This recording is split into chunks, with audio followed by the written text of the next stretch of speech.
Bien, acá lo que tenemos que hacer entonces es el último problema de la guía de la inducción de Faraday, que es el llamado generador de tensión alterna. Vamos a leer el enunciado, que es lo que dice. Dice, un generador de tensión alterna está constituido por una bobina de 10 espiras rectangulares, esto que está acá, cada una de ellas de 60 centímetros cuadrados de área. La bobina gira a razón de 300 revoluciones por minuto en la región donde existe un campo magnético uniforme de 3 Tesla. Es decir, tengo un campo magnético uniforme, ¿no? Independiente del tiempo también, fijo, digamos, y hago girar con velocidad angular omega este bobinado, este solenoide, digamos, de sección rectangular, con 10 espiras. Calcule el flujo de inducción magnética en cada espira en función del tiempo y lo que se llama el valor eficaz de la FEM inducida. Ahora vamos a ver de qué quiere decir eso. ¿Está bien? Vamos a empezar primero por el punto A del problema. Vamos a plantear el problema en detalle. Bueno, acá lo que hice fue dibujar de costado, de perfil, digamos. Acá estaría este círculo que se ve acá, sería el eje alrededor del cual gira el bobinado. La bobina está vista de perfil, sería este rectángulo que está acá visto de costado. Ahí estarían las bobinas.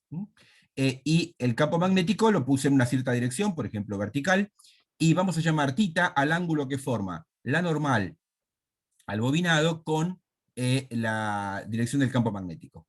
Ese ángulo va a variar con el tiempo, porque me dicen que hay una velocidad angular, se supone que es constante la velocidad angular, porque además lo dicen cuánto vale, ¿no? El dato, porque me dan la frecuencia, digamos, el número de vueltas por unidad de... Me dicen que la frecuencia son 300 RPM, ¿no? 300 vueltas por minuto, o sea, 5 vueltas por segundo, ¿no? Hay que dividir por 60, 5 segundos a la menos 1, o sea que con eso calculo el omega, acá lo tenemos, ¿no? El omega es 2pi por f, o sea, 10 pi segundos a la menos 1. O sea que esto es constante, el θ es omega por t, llamamos S al área de una espira, eso es un dato, 60 centímetros cuadrados, lo vamos a pasar a metros cuadrados, ¿no? 6 por 10 a la menos 3 metros cuadrados. También recuerden que un centímetro cuadrado es 10 a la menos 4 metros cuadrados, ¿no? Entonces me queda 60 por 10 a la menos 4, o sea, 6 por 10 a la menos 3 metros cuadrados. El campo magnético vale 3 Tesla. Bueno, ¿y cuál es el flujo? Bueno, esto es fácil, porque como el campo magnético es constante, directamente, es uniforme, perdón, directamente el producto escalar entre la normal y el campo magnético, eso va a ser el flujo. Bueno, lo multiplico por n porque ese es el número de espiras que tenemos. Entonces, vamos a llamar S al área de una espira, n al número de espiras, el área total del solenoide sería n por S, eso lo tengo que multiplicar por el campo escalar n, ¿no? Esa parte, por supuesto, va a dar el campo por el módulo del campo por el coseno de omega t, el coseno de θ. ¿Está bien? Es el producto escalar. Entonces, fíjense que acá se ve que cuando el ángulo θ vale 0, tengo el flujo máximo, y cuando el ángulo θ vale 90 grados o 3 medios de pi, o pi sobre 2 o 3 medios de pi, en ese caso el flujo vale 0, ¿no es cierto? Porque sería justo cuando el anormal forma 90 grados con el campo, la espira queda paralela al campo y no hay flujo concatenado. ¿Está bien? Entonces ahí tenemos el flujo. Bueno, pero sabemos por la ley de Faraday que si yo derivo esto respecto del tiempo y le cambio el signo, obtengo la FEM inducida en este solenoide, en esta bobina. Bueno, simplemente hacemos eso, la derivada del coseno es menos el seno, pero como le tengo que cambiar el signo, el menos se va, y cuando derivo me sale un omega afuera, así que lo que queda es esto, ¿ven? La tensión inducida, o la fuerza electromotriz inducida, en el solenoide debido a que está rotando en un campo magnético. Eso vale el número de espiras por la superficie, por el campo, por la frecuencia angular, por el seno de omega t. O sea que ahí tenemos la expresión de la FEM inducida. Fíjense que esta FEM inducida es, por supuesto, variable con el tiempo, es proporcional a una función seno de omega t, y además es proporcional al valor de omega, a la frecuencia angular, ¿no? ¿Está bien? O la velocidad angular de la, digamos, a ver, la velocidad angular de la bobina se transforma en la frecuencia angular de esta tensión inducida, ¿no? Y además es proporcional a la amplitud también de esto, ¿no? Porque aparece un omega multiplicando acá. O sea que cuanto más rápido gira, mayor va a ser esto que sería lo que se llama la amplitud de la tensión. Acá lo tenemos, ¿ven? Esta tensión máxima, que es lo que multiplica a la función trigonométrica seno, es el número de espiras por la superficie, por el campo, por la omega, por la velocidad angular. Todo eso lo tenemos. Eso lo llamamos E0, y eso es lo que se llama la tensión máxima o también llamada tensión de pico. ¿Está bien? Tenemos todos los datos, podemos calcular todo porque tenemos el número de espiras, la superficie, el campo, todo esto. Ese es el flujo máximo, ¿ven? El flujo máximo es cuando el coseno vale 1, n por s por b. Eso da, si hago la cuentita, 0,18 Weber. Bueno, si a eso lo multiplicamos por la omega, eso da 5,65 volts. ¿Está bien? Esa es la máxima tensión inducida y eso está multiplicado por un seno de omega t. Ahora, ¿qué es la tensión eficaz? Por ahora simplemente la voy a definir, después vamos a ver dónde sale esto. Ahora, dentro de un ratito vamos a ver la parte teórica de la corriente alterna, entonces vamos a entender qué quiere decir esto de la tensión eficaz. Pero por el momento es una definición. La tensión eficaz es la amplitud de tensión, esta es 0, que es lo que multiplica a la función trigonométrica, dividido la raíz cuadrada de 2. ¿Está bien? Esta cuenta, si uno la hace, da 4 volts. ¿Está bien? O sea que eso es la tensión eficaz. Esto por ahora es una definición que no sabemos de dónde sale, pero después la vamos a justificar. Bien, ¿cómo es esta? Bueno, a ver, no, dejémoslo acá, simplemente. Lo que tenemos entonces es que con este sistema de lograr hacer girar, digamos, una bobina en un campo magnético uniforme, yo puedo generar lo que se llama una tensión alterna, o sea, una FEM inducida que es proporcional a una función trigonométrica, un seno de omega t. Podría ser un coseno de omega t también, digamos, depende de cómo lo definamos, pero esto así como está definido es un seno de omega t, ¿no? Bien, entonces, eh, ¿qué es lo que pasa con esto? Esto me permite, por ejemplo, a ver, para que la bobina gire acá, para que gire con velocidad angular constante, tengan en cuenta que yo tengo que emplear una energía. Porque, ¿qué pasa? No vamos a hacer ninguna cuenta en detalle, pero pensemos de forma cualitativa. Cuando esto gira, genera una FEM inducida. Esto tiene una resistencia. La FEM inducida va a generar una corriente inducida en el circuito al cual pertenece esta bobina. ¿Está bien? Esa corriente inducida, sabemos por la ley de Lenz, que va a tratar de generar un campo magnético opuesto, inducido, opuesto al externo. Y eso, ¿cuál es el efecto de eso? El efecto es que, fíjense que lo que va a tratar de hacer esto, si esto gira, digamos, en esta dirección, va a tratar de frenar el movimiento. Porque recuerden cómo reacciona el sistema. Cuando el flujo disminuye, trata de aumentarlo. Cuando el flujo aumenta, trata de disminuirlo. Entonces, lo que va a hacer en todo momento es generar un torque, generar un momento contrario a la dirección de giro para tratar de frenarlo. Así como se acuerdan cuando vimos en la varilla que se trasladaba, ¿no? en una dirección horizontal, que aparecía una fuerza de frenado en el campo magnético. Bueno, acá también va a aparecer, en vez de una fuerza va a ser un momento acá, ¿no? Porque esto es un giro, no es una traslación. ¿Sí? Para haber un momento de frenado, es como si el sistema mismo trata de frenar esta bobina. Entonces yo voy a tener que hacer un momento externo acá para que esto pueda girar con velocidad angular constante. No es gratis esto, es decir, si no hubiera ningún campo magnético, yo le doy una velocidad angular inicial, si no hay rozamiento, esto continúa girando, por conservación del impulso angular, digamos. Pero acá no, porque va a haber un momento debido a la fuerza magnética que va a estar aplicada sobre la bobina. Esa fuerza magnética va a realizar un momento neto sobre la bobina que la va a tratar de frenar, va a tratar de detener el movimiento giratorio. Entonces, para que pueda esto girar con velocidad angular constante, vamos a necesitar hacer un torque externo, hacer un momento externo. Y eso implica una energía. Es decir, yo tengo que emplear una cierta energía para hacer girar la bobina, una cierta potencia, ¿no? Si uno quiere. ¿Está bien? Bueno, esa potencia, que es una potencia mecánica, la tengo que obtener de algún lado. Por ejemplo, o bien esto tiene una manija o una manivela y yo doy vuelta a la manija, entonces en ese caso es una fuerza muscular, ¿no? Que serían los primeros generadores, digamos, más elementales, eran así. O si no, poner un motor que funcione con algo, digamos, por ejemplo, no sé, un motor de explosión, que haga girar esto, o utilizar, por ejemplo, un sistema que convierta un tipo de energía en otra. Es decir, por ejemplo, las centrales hidroeléctricas, ¿en qué consisten? En que uno hace girar unas paletas a través de un campo magnético, una bobina. ¿Por qué? Porque el eje de la bobina está conectado a unas paletas por las que cae, les pega el agua en una cascada. Entonces, cuando el agua cae, le pega a la paleta gira, eso hace girar la bobina en el campo magnético y eso genera una feminducida. ¿Está bien? O sea que estoy transformando, en definitiva, una energía potencial gravitatoria que tenía el agua, digamos, porque cae de cierta altura, la estoy transformando en una energía eléctrica. ¿Está bien? Estoy utilizando una forma de energía para transformarla en otra. Bueno, eso es básicamente la idea de un generador de tensión alterna.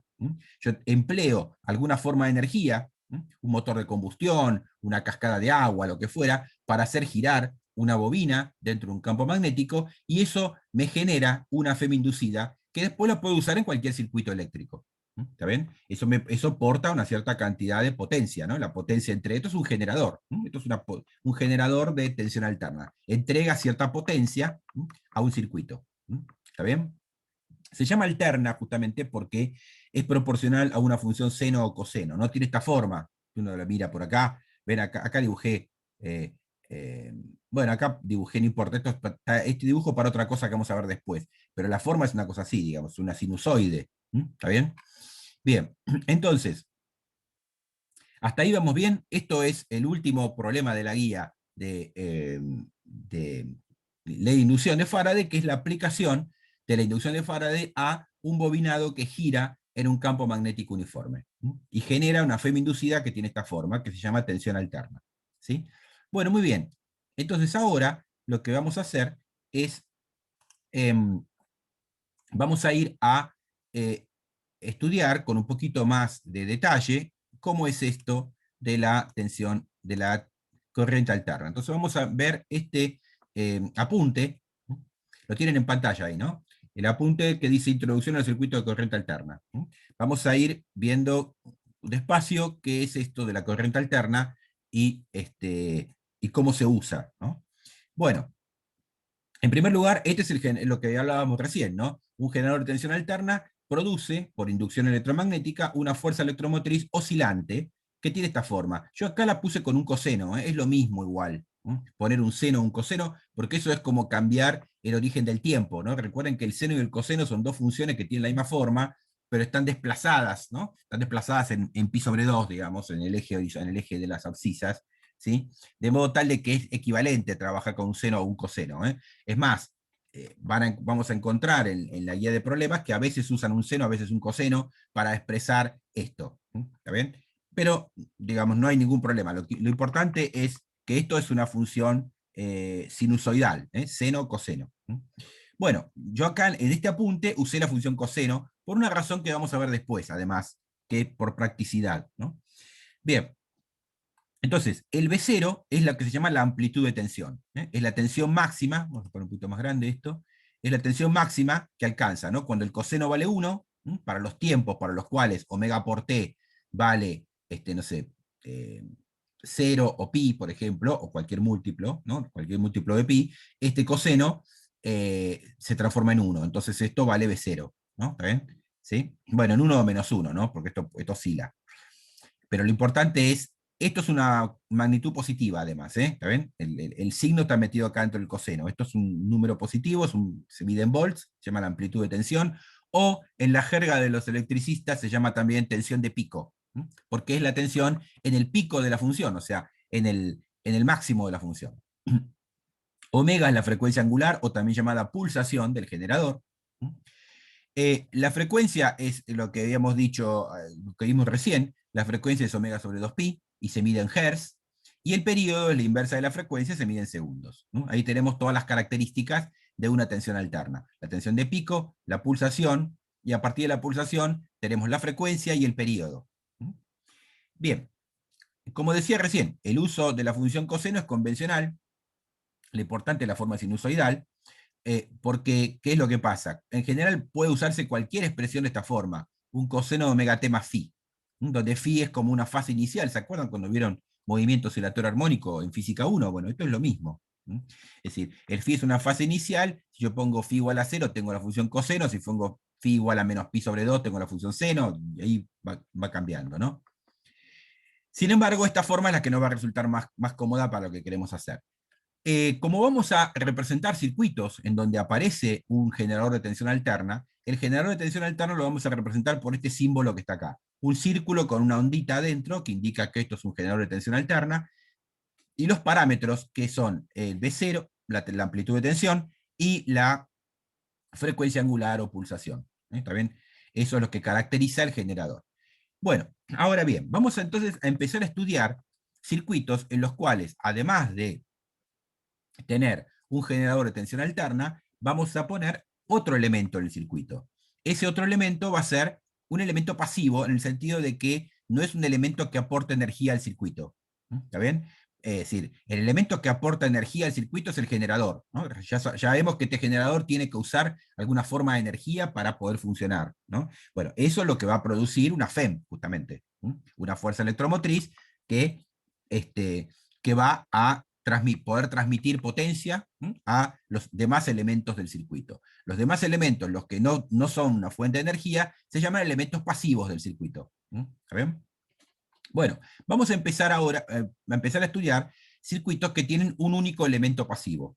O sea, que tienen una fuerza electromotriz producida por algo, un generador de tensión alterna, y además un único elemento pasivo, que vamos a analizar los tres casos que conocemos: los resistores, los capacitores y los inductores, ¿no? Que serían las bobinas, ¿no? Vamos a empezar con el caso más sencillo, el circuito puramente resistivo.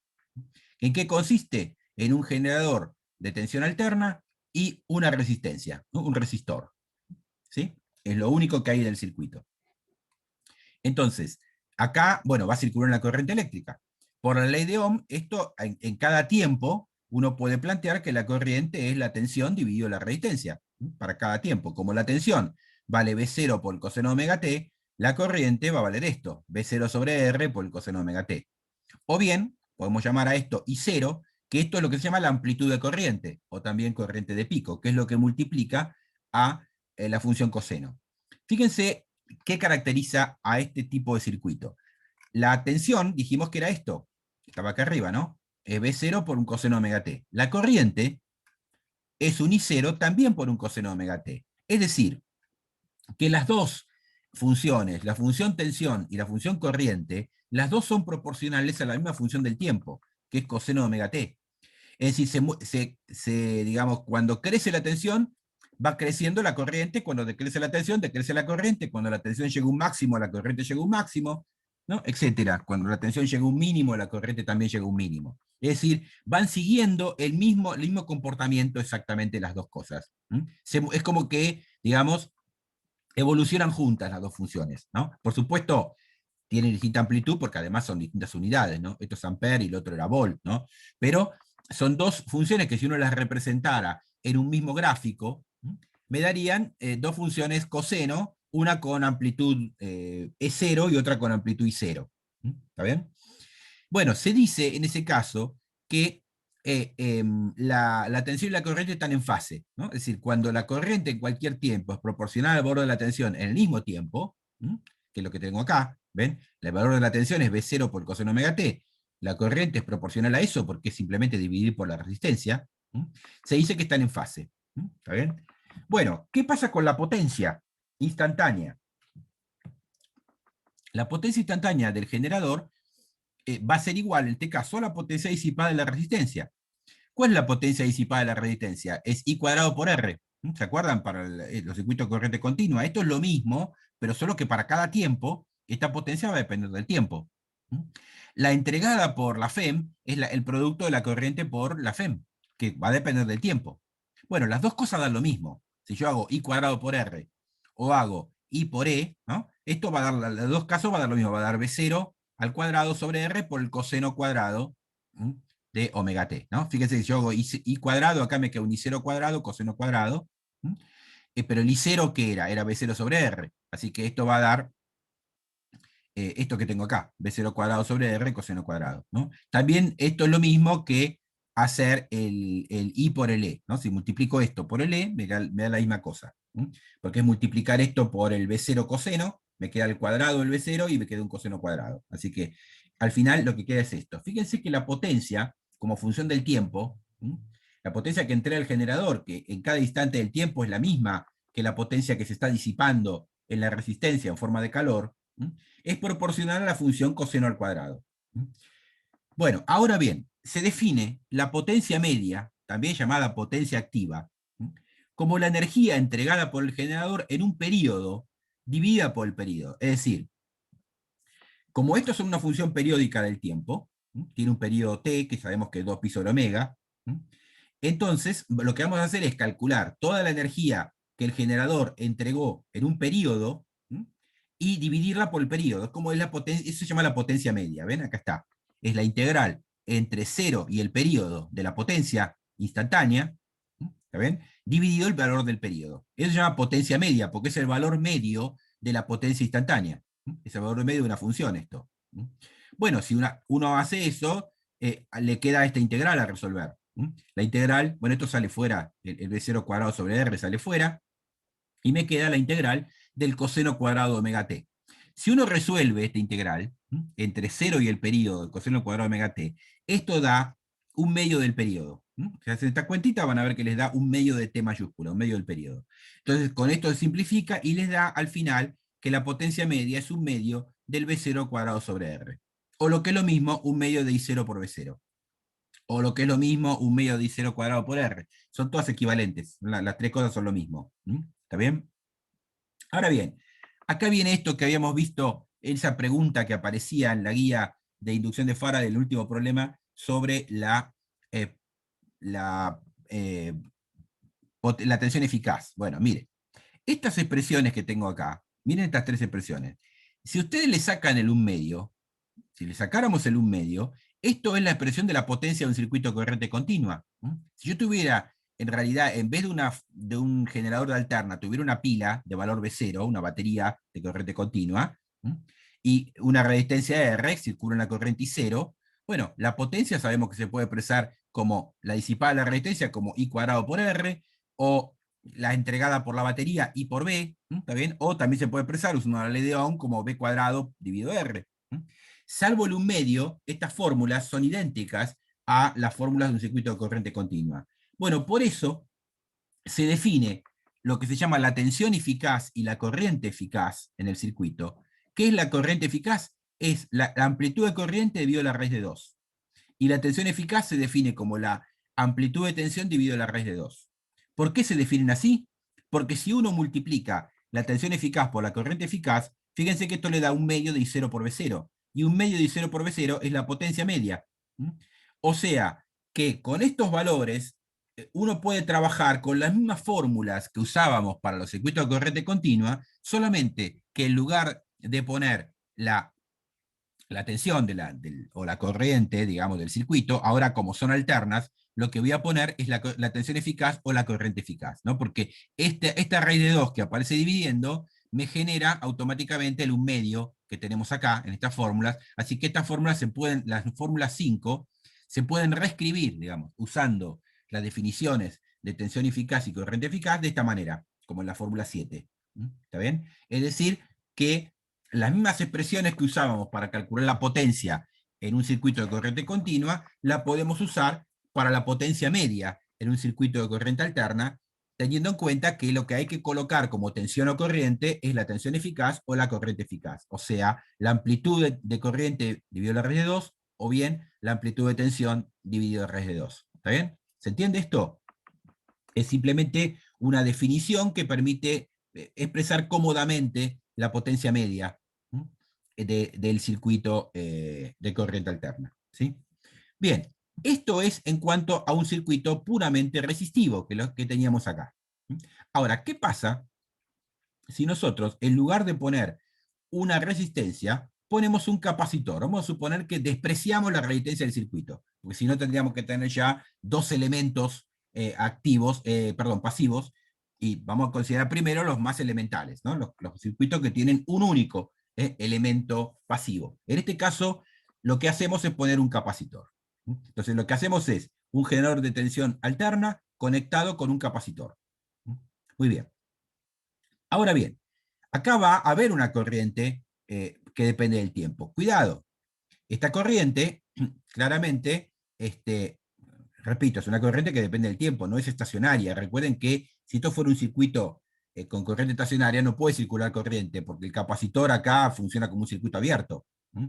Porque en un circuito, digamos, de corriente estacionaria, no puede haber acumulación de carga en ninguna parte. ¿Mm? En cambio acá sí, porque ¿qué es lo que pasa? No es que la corriente atraviese el capacitor, ¿eh? Lo que está pasando es que esta FEB inducida, en un instante del tiempo, está sacando carga de esta placa y la está mandando a la otra, pero cuando esto invierte su signo, hace al revés. La carga que depositó acá la saca y la vuelve a poner del otro lado. O sea que lo que va haciendo es sacar carga de un lado, mandarla al otro y después invierte el proceso, ¿no? Va así, hace esto. En ningún momento la corriente atraviesa las placas del capacitor, ¿eh? Porque justamente si no, dejaría de ser un capacitor. ¿Sí? También no puede haber salto de cargas de una placa a la otra, si no se terminó el capacitor. ¿Eh? Ahí en el medio no puede haber otra cosa más que un campo eléctrico variable, ¿sí? En este caso. Bien, ahora, ¿se entiende? Esto es el circuito entonces, que es lo que hace cuando uno coloca una FEM eh, alterna, una fuente de tensión alterna, en un capacitor. Bien, ahora nosotros en cada instante del tiempo podemos plantear la ley de Kirchhoff, ¿no? La suma de las diferencias de potenciales me tiene que dar cero, ¿no? Cuando voy al mismo punto. Bueno, lo que hago es lo siguiente. ¿Qué tengo acá? Tengo la FEM inducida, ¿no? ¿Está bien? ¿Qué es lo que ocurre? Imagínense que en un instante dado, el positivo estuviera de este lado, ¿no? Bueno, entonces la placa positiva del capacitor sería también de este lado, ¿no? Y cuando llego acá, tengo una caída de potencial en el capacitor, porque si de este lado, del lado izquierdo, tengo positiva, del lado derecho tengo carga negativa, ¿no? ¿Está bien? Y por lo tanto, acá hay una caída, es decir, que uno puede decir que uno plantea la tensión en el generador, menos la diferencia de potencial en el capacitor, eso es igual a cero, porque vuelvo al mismo punto. ¿Está bien? Es decir, parto de un punto por acá, ¿no? Sumo la tensión que me da el generador, resto la que cae en el capacitor y regreso al mismo punto. O sea que lo que tengo es esta ecuación. ¿Está bien? ¿Sí? ¿Se entiende? Esto es porque si el positivo está de este lado, yo no dibujé ningún positivo, ningún negativo, porque esto depende del tiempo, ¿no? Pero si el positivo estuviera de este lado en un instante del tiempo, también sería positiva esta placa, entonces acá tendríamos una caída de potencial. Acá tendríamos una subida porque iríamos de menos a más, y acá tendríamos una caída porque iríamos de más a menos, ¿no? Entonces la fórmula es esta, ¿no? Bien, bueno, ahora, por otro lado, sabemos que la diferencia de potencial entre las placas del capacitor es proporcional a la carga que tiene. Entonces, la diferencia de potencial entre las placas del capacitor es la carga, que va a ser una función del tiempo, porque acá esto, ¿no?, está conectado hay una corriente que depende del tiempo, así que esta carga va a ser una función del tiempo, dividido la capacidad. Ahí tenemos una forma de relacionar la tensión en el capacitor con la carga que tiene. Pero además tenemos el tema de la continuidad de la corriente. Es decir, ¿qué es lo que pasa con la carga? Miren, ¿qué pasa con la carga del capacitor? Fíjense lo que ocurre acá. QDT es la carga que adquiere el capacitor en un tiempo t. Esa carga, ¿qué es? Es la integral de la corriente que llega a las placas. ¿Ven? Bueno, a cada placa, por ejemplo, si fuera la placa positiva, ¿no?, es la integral de la corriente que llega a la placa positiva. ¿Sí? Entonces, considerando que el capacitor está descargado en t igual a 0, uno puede decir que la carga del capacitor en un tiempo t es la integral entre 0 y t de la corriente diferencial de t. Fíjense que acá, si t vale 0, obviamente esto vale 0, porque justamente elegimos el tiempo 0 en el instante en el cual el capacitor está descargado, ¿no? En un cierto instante estará descargado. A partir de ahí empieza a cargarse y entonces la carga que adquiere es la integral de la corriente, porque recuerden que la corriente es la carga por unidad de tiempo, ¿no?, que va llegando a la placa del capacitor. Bueno, esta expresión integral se puede poner también derivando al revés, ¿no? Diciendo, bueno, si yo derivo esto respecto del tiempo, lo que tengo es que la corriente es la derivada de la carga respecto del tiempo. ¿Está bien? Muy bien. Ahora, por otro lado, sabemos que la carga, acá lo tenemos, la carga es C por B. Entonces, podemos expresar esto como C por la derivada respecto del tiempo de la diferencia potencial en el capacitor, que resulta ser igual a la FEM del circuito en este caso. O sea que al final lo que queda es que la corriente es la capacidad por la derivada de la fuerza electromotriz respecto del tiempo. ¿Se entiende el paso? Es decir, esto es de Q a de T. A su vez, Q la puedo expresar como C por B del capacitor, pero la B del capacitor a su vez es igual a la FEM. O sea que lo que queda es la capacidad multiplicada por la derivada de la FEM respecto del tiempo. Entonces, si la fuerza electromotriz la ponemos como siempre, como un B0 por un coseno de omega t, entonces, al derivar, me queda el seno, sale un omega y sale un signo menos, o sea que la corriente queda esto que está acá, ¿ven? Menos B0 por omega por C por el seno de omega t. ¿Ven? Entonces, fíjense que ahora hay una diferencia importante respecto de lo que pasaba en el circuito resistivo. En el circuito resistivo, tanto la tensión como la corriente eran proporcionales al coseno de omega t. Acá no, acá la tensión sigue siendo la misma de siempre. La tensión de eso es la misma fórmula, ¿no? Esta que de acá arriba es la que usamos siempre. La tensión siempre es esto, la pusimos siempre de esta manera. Pero resulta que la corriente ahora, cuando pongo un capacitor, me queda esto que está acá. Me queda proporcional a menos el seno. Bueno, para comparar lo que pasa, vamos a llevar esto a la forma de un coseno. La vamos a reescribir usando la identidad trigonométrica que dice que el coseno de alfa más pi sobre 2 es menos el seno de alfa. ¿Está bien? Bueno, entonces menos el seno de alfa lo reemplazo por el coseno de alfa más pi sobre 2. O sea que esto va a quedar B0 omega c por el coseno, alfa sería el omega t acá, más pi sobre 2. ¿Ven? Acá podemos comparar mejor qué es lo que pasa entre la corriente y la tensión. Recordemos que la tensión es B0 coseno omega t. La corriente es esto. Entonces, miren, esta función corriente está desplazada temporalmente respecto de la función tensión. ¿Por qué? Porque miren, eh, la función tensión era B0 por el coseno de omega t. Entonces, ¿qué es lo que tengo acá? B0 por el coseno no de omega t, sino de omega t más pi sobre 2. O sea que uno puede decir que la corriente es omega por c por la tensión, pero no calculada en el tiempo t, calculada en un tiempo que es t más pi sobre 2 omega. ¿Está bien? Porque es como, digamos, si yo acá pongo, si la función coseno, coseno de omega t, yo reemplazo t por t más pi sobre 2 omega, me queda esto. Porque el omega, ¿no? Se me simplifica, ¿no? Está multiplicando al tiempo, se me simplifica acá y me queda un pi sobre 2, ¿sí? Sumando. ¿No? Entonces, la corriente en un tiempo t es omega por c por la tensión en un tiempo posterior. ¿Ven? Entonces, es lo que dice acá, ¿ven? La corriente en un tiempo t es proporcional a la tensión en un tiempo posterior, t más delta t, donde delta t es esto, pi sobre 2 omega. O sea, recuerden que omega sobre 2 pi es el periodo. O sea que esto es el periodo sobre 4. Es decir, siendo el T el periodo de la tensión. Se dice que en este caso la corriente adelanta respecto de la tensión. ¿Por qué adelanta? Porque la corriente está tomando, digamos, es proporcional a lo que va a valer la tensión dentro de un tiempo, no en el tiempo T, no el mismo tiempo que tengo la corriente, sino un tiempo posterior. Por eso es que la corriente, digamos, va acompañando el movimiento de la tensión, pero adelantado. Vamos a volver al dibujo que teníamos en la pizarra, que ahí está eso, en el circuito capacitivo. Acá está, ¿ven? Lo que dibujé acá es lo siguiente. Acá dibujamos lo que sería omega por c por la función tensión. ¿Está bien? ¿Sí? Y acá dibujamos lo que pasa con la corriente. ¿Está bien? ¿Cuál es la diferencia? La diferencia es que la corriente toma el valor que va a tomar la tensión un periodo t sobre 4 después. ¿Ven? Hay un desfasaje entre las dos funciones. ¿Sí? Son dos funciones sinusoidales, pero no están una al lado de la otra, están corridas. Yo multipliqué por omega c para compararlo, simplemente para que me quede la misma unidad acá, ¿no? Para que se transforme en una corriente esto. ¿Sí? Si no hubiera ningún desfasaje, la corriente sería la curva roja que está acá, pero como hay un desfasaje, ahora resulta que la corriente tiene esta forma. ¿Está bien? En realidad, como era un coseno, en realidad podríamos haber puesto el origen del eje este acá, ¿no? Porque era un coseno la tensión. Entonces, para que les quede exactamente lo mismo, lo voy a modificar un poquito esto, miren.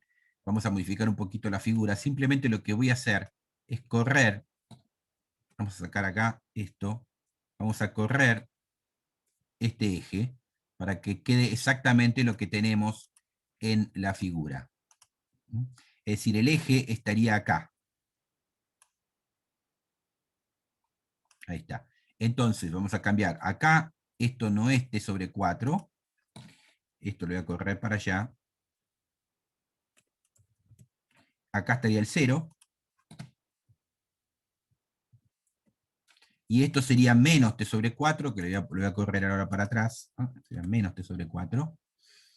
Así queda exactamente como está en el apunte, como lo hicimos en el apunte. Igual es lo mismo, ¿no? Porque cambia el origen del tiempo, pero para que se vea mejor, ¿no? La tensión es una función coseno. La función coseno tiene el máximo en el 0 justo. ¿Está bien? ¿Sí? Entonces, el periodo completo, acá sería t, ¿no? Es cuando da la vuelta. A ver, bueno, acá, no, perdón, ahora el t me quedó corrido. El t sería acá arriba, acá. ¿Está bien? Cuando llega a este punto, ¿sí? Y esta llega abajo. Vamos a tratar de dibujar, de continuarla esta curva, para que me quede, esta función acá llega acá abajo, digamos, ahí. Y ahora dibujemos la línea vertical, esta que teníamos acá, que sería esto, ¿no? Ahí. Ahí está. Ahí quedó mejor la figura, según a lo que teníamos en el apunte, ¿no? Bien. Entonces, eso es lo que ocurre con la corriente respecto a la tensión cuando el circuito es puramente capacitivo. Es decir, la corriente es una función sinusoidal que está adelantada en un cuarto de periodo respecto de lo que sería la función tensión. ¿Está bien? ¿Sí? ¿Ven el efecto? Entonces, al poner un capacitor en lugar de una resistencia, estas dos ondas no están superpuestas una a la otra, como pasaría si hubiera una resistencia, sino que están corridas. La, el, la, la corriente se va adelantando en un cuarto de periodo a los valores que va a tomar la tensión. Bueno, los valores que va a tomar omega C por la tensión, ¿no? También para compararlas. ¿Está bien? Esto sería un circuito puramente capacitivo, entonces. Volvamos al apunte. Bien, muy bien. Tenemos entonces cuánto vale la corriente, cuánto vale la tensión. Ahora no hace falta usar esto, vuelvo a usar esto que está acá. Esto lo hice para comparar, para mostrar que estaban desfasadas en pi sobre 4. ¿Está bien? Perdón, en un periodo sobre 4. La fase, la diferencia de fase es esto que está acá adentro. El pi sobre 2. O sea, la tensión es proporcional al coseno de omega t. La corriente al coseno de omega t más pi sobre 2. Bueno, esto es lo que se llama la diferencia de fase. ¿Está bien? La fase de la corriente respecto a la tensión es pi sobre 2. ¿Está bien? Esa es la diferencia de fase. Muy bien. Eh, Volvamos al tema de la potencia. ¿Qué pasa con la potencia instantánea? La potencia instantánea que entrega el generador es el producto de la corriente por la tensión en cada instante. Si multiplicamos las dos funciones, vamos a tener la corriente, sabemos que es el B0 por el coseno omega t. Si lo multiplicamos por la corriente, que es esto que está acá, ¿no? Me queda un menos, otro B0, que me da el B0 al cuadrado, el omega C y el seno. Esta fórmula me daría la potencia instantánea para el circuito puramente capacitivo. Ahora bien, si uno pretende obtener la potencia media, en lo que va a obtener, lo que uno tendría que hacer es esta cuenta, ¿no? Que es lo que hacíamos, lo mismo que hicimos acá, esto, ¿no? Si quiere hacer la potencia media, tiene que dividir por el periodo e integrar esto en un periodo. Bueno, si hacemos eso con esta función que acabamos de obtener, esto da 0. Si uno integra entre 0 y el periodo la función seno de omega t por coseno de omega t, esto da 0. O sea, esta función tiene un valor medio nulo. La potencia media tiene un valor medio nulo cuando lo que tengo es un capacitor. Esto se debe, ¿cómo se interpreta esto? Se debe a que toda la energía que el generador entrega para cargar el capacitor le es de vuelta cuando el capacitor se descarga y el ciclo vuelve a comenzar. Como no hay disipación de energía, la energía se conserva. Es decir, es lo que decíamos acá, ¿no? ¿Qué es lo que hace, lo que hace esto? Simplemente carga el capacitor, manda carga positiva por un lado y después esa positiva la manda para el otro, etcétera, ¿no? Esto va pasando la energía del capacitor a la fuente, de la fuente al capacitor. ¿Está bien? No hay disipación porque no hay resistencia, no hay nada que se transforme en calor. La energía, digamos, que aporta el generador se transforma en energía electrostática en el capacitor y después cuando el capacitor se descarga le devuelve la energía al generador. Entonces, en valor medio, en todo el periodo, cuando se cumple el ciclo completo, vale cero. ¿Está bien? O sea, la potencia media, también llamada potencia activa, en un circuito puramente capacitivo es nula. Bien, ¿vamos bien hasta ahí? ¿Alguna pregunta? Bueno, vamos a analizar ahora qué pasa si uno pone un solenoide, o sea, un inductor. ¿Está bien? Es decir, ponemos una generador de tensión alterna y una bobina, que tiene un coeficiente de autoinducción L. ¿Está bien? Bueno, acá sí va a circular corriente, esto no es un capacitor, acá va a circular corriente, pero ¿qué pasa? Al circular corriente se me genera un flujo magnético en el inductor, en el solenoide. Pero como la corriente depende del tiempo, el flujo magnético va a depender del tiempo. Y si el flujo magnético depende del tiempo, se genera una FEM inducida, que ya sabemos cómo se calcula, cómo se expresa, eso lo vimos la vez pasada. La FEM inducida en el inductor se expresa como menos el coeficiente de autoinducción L por la derivada de la corriente respecto del tiempo. ¿Está bien? Esto es, es menos de phi de t, ¿no? Lo que pasa es que el flujo lo podemos escribir como L por I.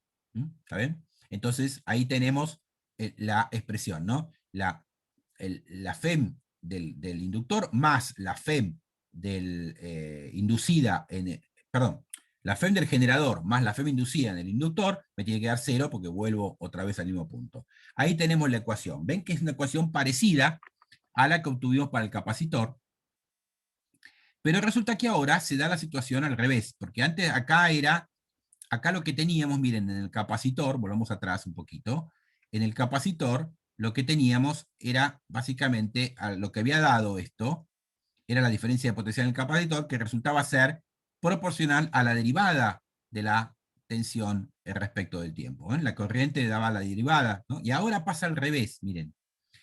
Ahora es la tensión del generador la que es proporcional a la derivada de la corriente. ¿Sí? Entonces, miren, uno puede, digamos, obtener la corriente de acá. Simplemente lo que tiene que hacer es pasar esto para el otro lado e integrar la tensión. Pasar el L dividiendo, eligiendo el tiempo cero cuando la corriente es nula, para que esto me des, cuando t es igual a cero, esta integral da cero y la corriente es nula, obtenemos que la corriente es proporcional a la integral de la función coseno, que es la que daba, recuerden que el B0 coseno de omega t es el E de t, ¿no? ¿Está bien? El B0 lo sacamos fuera de la integral y nos queda la integral del coseno. ¿Está bien? La integral del coseno es el seno, pero hay que dividir por el omega, o la primitiva, y me queda esto. ¿Ven? Entonces la corriente ahora resulta ser la tensión, digamos, la amplitud de tensión por el seno de omega t, dividido omega por L. Fíjense una diferencia importante respecto de lo que pasaba con el capacitor. Si uno iba al capacitor, la corriente, acá está, además de que había un menos, no importa, pero la corriente era proporcional a la omega. Es decir, cuanto mayor era la frecuencia, más grande iba a ser este coeficiente que multiplica el seno. O sea, la amplitud de corriente sería, ¿no? Iba a ser más grande. En cambio ahora es al revés. Cuando, eh, cuando mayor el omega, más chica es la amplitud de corriente. ¿Por qué pasa eso? Bueno, porque, a ver, en el capacitor, piensen lo siguiente, miren, volvamos al capacitor. ¿Qué pasaría si omega valiera cero? Si omega tiende a cero, significaría que estaríamos en el límite de la corriente continua, ¿no? Porque si omega tiende a cero, el periodo tiende a infinito. O sea que prácticamente uno puede decir que esa corriente es constante. Bueno, justamente sabemos que para una corriente estacionaria no puede circular corriente por el circuito. Esto es un circuito abierto para la corriente estacionaria. Entonces es lógico pensar que cuanto menor sea la frecuencia angular, o sea, cuanto más lentamente varíe la corriente, menos corriente va a pasar por acá, porque en el límite esto tiene que tender a cero, porque en el límite cuando la corriente se vuelve continua, la corriente tiende a cero porque no puede pasar por el capacitor. Si esto fuera un circuito de corriente continua, no hay corriente. En cambio, en el inductor pasa al revés. ¿Por qué? Porque el inductor lo que no le gustan son las variaciones rápidas del flujo. Entonces, cuanto más rápido yo quiero hacer variar la tensión, más rápido voy a hacer variar la corriente, más grande va a ser la FEM inducida que se va a oponer a la tensión que yo estoy poniendo con el generador. Entonces, variaciones muy rápidas al inductor no le gustan, ¿no? Entonces lo que hace me genera una FEM inducida que neutraliza esa variación de corriente. Y por lo tanto, la corriente va a ser inversamente proporcional a la pulsación o la frecuencia angular, ¿no? Cuanto más grande es la pulsación, más chico se me hace la amplitud de corriente. Porque la FEM inducida en el inductor la amortigua a la corriente, la tira para abajo porque justamente lo que el inductor trata de hacer es compensar la variación de flujo debido a la fuente de energía externa, debido al generador. ¿Sí? Bueno, muy bien. Eso es en cuanto a la posición que ocupa la omega en estas expresiones. Ahora, fíjense que acá me quedó un seno. Si utilizamos que el coseno de alfa menos pi sobre 2 es el seno, esto lo puedo reemplazar por un coseno de omega t menos pi sobre 2. Fíjense que es algo similar a lo anterior, solo que cambia el signo acá adentro. La corriente la podemos expresar como 1 sobre omega por L por la FEM, pero en un tiempo anterior a la corriente, no en el tiempo t, sino en un tiempo t menos pi sobre 2 omega. La única diferencia entre lo que hicimos acá y lo que pasaba con el capacitor es el signo. Antes nos quedaba un signo positivo, porque claro, había un signo menos acá, y ahora no está el signo menos, entonces me queda un signo negativo acá adentro. Entonces, se dice que en este caso la corriente atrasa respecto a la tensión. ¿Por qué? Porque toma los valores que, el omega L por I, digamos, toma los valores que va a tomar la tensión un tiempo después. ¿Está bien? Es decir, perdón, un tiempo antes, que tomaba la tensión un tiempo antes, un tiempo anterior. La corriente en T es proporcional a la tensión un tiempo anterior. Por eso se dice que atrasa la corriente respecto de la tensión. ¿Está bien? Entre ambos hay una diferencia de fase, que es lo que llamamos menos pi sobre 2 acá. ¿Está bien? La diferencia de fase de la corriente respecto de la tensión. ¿Sí? Bueno, acá pasa algo parecido a lo del capacitor. Si yo quiero calcular la potencia instantánea, haciendo el producto entregada por la batería, o sea, por el generador, ¿no? El producto de I por E, ¿no? ¿Está bien? Bueno, lo que ocurre es que esto me queda otra vez una función seno por una función coseno. Cuando hago la integral en un periodo, esto da cero. Igual que en el caso del puramente capacitivo, no hay, digamos, una potencia media entregada por el generador, porque lo que está pasando es lo mismo, ¿no? Es decir, ¿qué es lo que pasa acá? El generador entrega una energía para generar el flujo magnético del inductor, pero como ese flujo magnético después se extingue en un tiempo dado, me manda la energía que tenía, la vuelve a devolver al generador y después se vuelve a repetir el proceso. ¿Está bien? Es lo mismo que el caso del capacitor, solo que en lugar de hablar de energía electrostática almacenada en el capacitor, ahora es una energía magnética almacenada en el flujo magnético del inductor. ¿Sí? Pero es similar. Entonces, si ponemos solamente un inductor, la potencia media también vale cero. El único caso en que la potencia media no vale cero es el caso de un resistor. Tiene que haber una resistencia en el circuito, porque ahí, como se disipa potencia en forma de calor, yo permanentemente tengo que estar entregando una cantidad de energía, y esa energía no me la devuelve al generador, esa energía se transforma en calor, ahí se perdió, como energía eléctrica se perdió, se transformó en otra cosa. En cambio, el caso del capacitor y el caso del inductor, eso no ocurre, se devuelve. Ahora, por supuesto, estos son casos ideales. En cualquier circuito real siempre hay una resistencia eléctrica. Los estamos analizando por separado primero para ver qué es lo que pasa en cada caso. ¿Está bien? Bien. Bueno, ven que todo esto, a ver, todo el análisis que hicimos, el caso del resistor era muy sencillo, pero ya el caso del inductor o del capacitor, aparece esta cuestión de que la tensión es proporcional a la elevada de la corriente, o al otro caso que era proporcional al integral de la corriente. Entonces, bueno, cuando uno resolvía le quedaba un desfasaje, etcétera, ¿no? Esto, trabajarlo de esta manera es un poquito complicado, porque si cada vez que uno tiene que resolver un circuito va a tener que hacer esto, es una cuenta un poco larga. Entonces, en realidad, hay técnicas para poder resolver los circuitos de corriente alterna de una manera más sencilla. Porque digo, ¿por qué resolver? Porque hasta ahora solamente tuvimos en cuenta circuitos que tienen un único elemento pasivo. Pero ¿qué pasa si yo empiezo a combinar una resistencia con un capacitor, una resistencia con un inductor, o incluso las tres cosas? Puedo poner una resistencia, un capacitor y un inductor, ¿no? Bueno, ahí se complicaría mucho resolverlo de esta manera. Se complicaría muchísimo. Es más, si yo pongo tres cosas, me quedaría una ecuación diferencial bastante complicada de resolver. Se puede resolver igual, pero es complicada. Entonces, en realidad, existe una manera de trabajar para no tener que andar haciendo toda esta cuenta así, directamente con las funciones en función con la corriente y la tensión en función del tiempo de manera explícita. Para eso vamos a definir algunas cosas que nos van a ayudar, ¿no?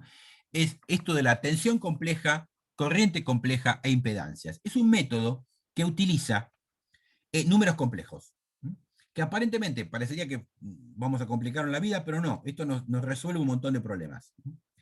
Bien, fíjense lo que dice, ¿no? Vamos a desarrollar un formalismo basado en números complejos que permitirá abordar la resolución de los circuitos de corriente alterna de manera similar a los de corriente continua, sin necesidad de derivar o integrar las funciones tensión y corriente.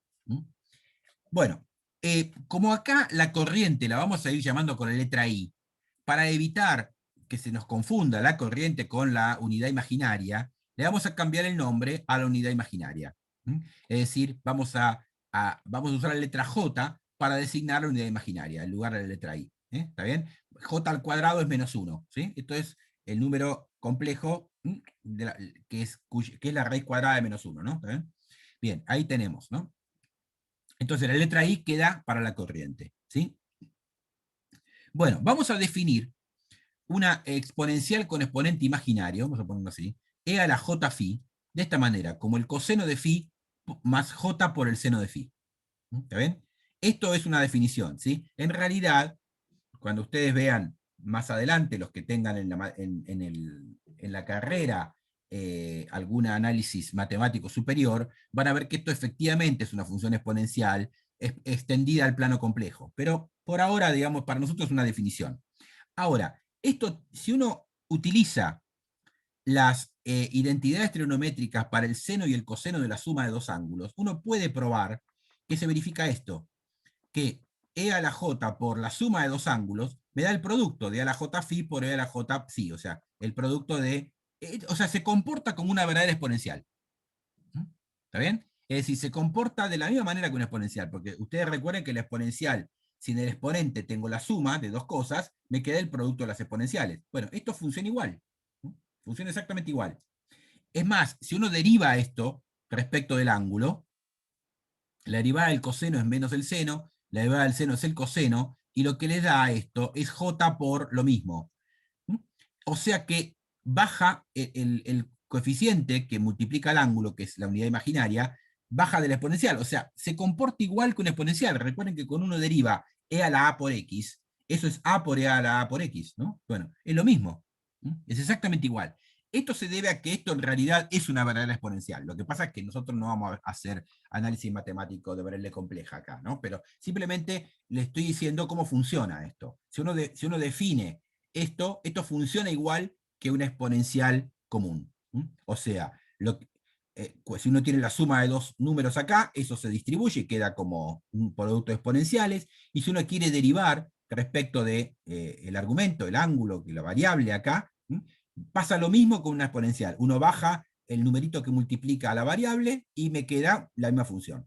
¿Está bien? Todo esto se puede demostrar a partir de, bueno, la segunda es fácil, es derivar esto y mostrar que efectivamente da eso, ¿sí? ¿Está bien? La primera, bueno, habría que usar las identidades trigonométricas, ¿sí?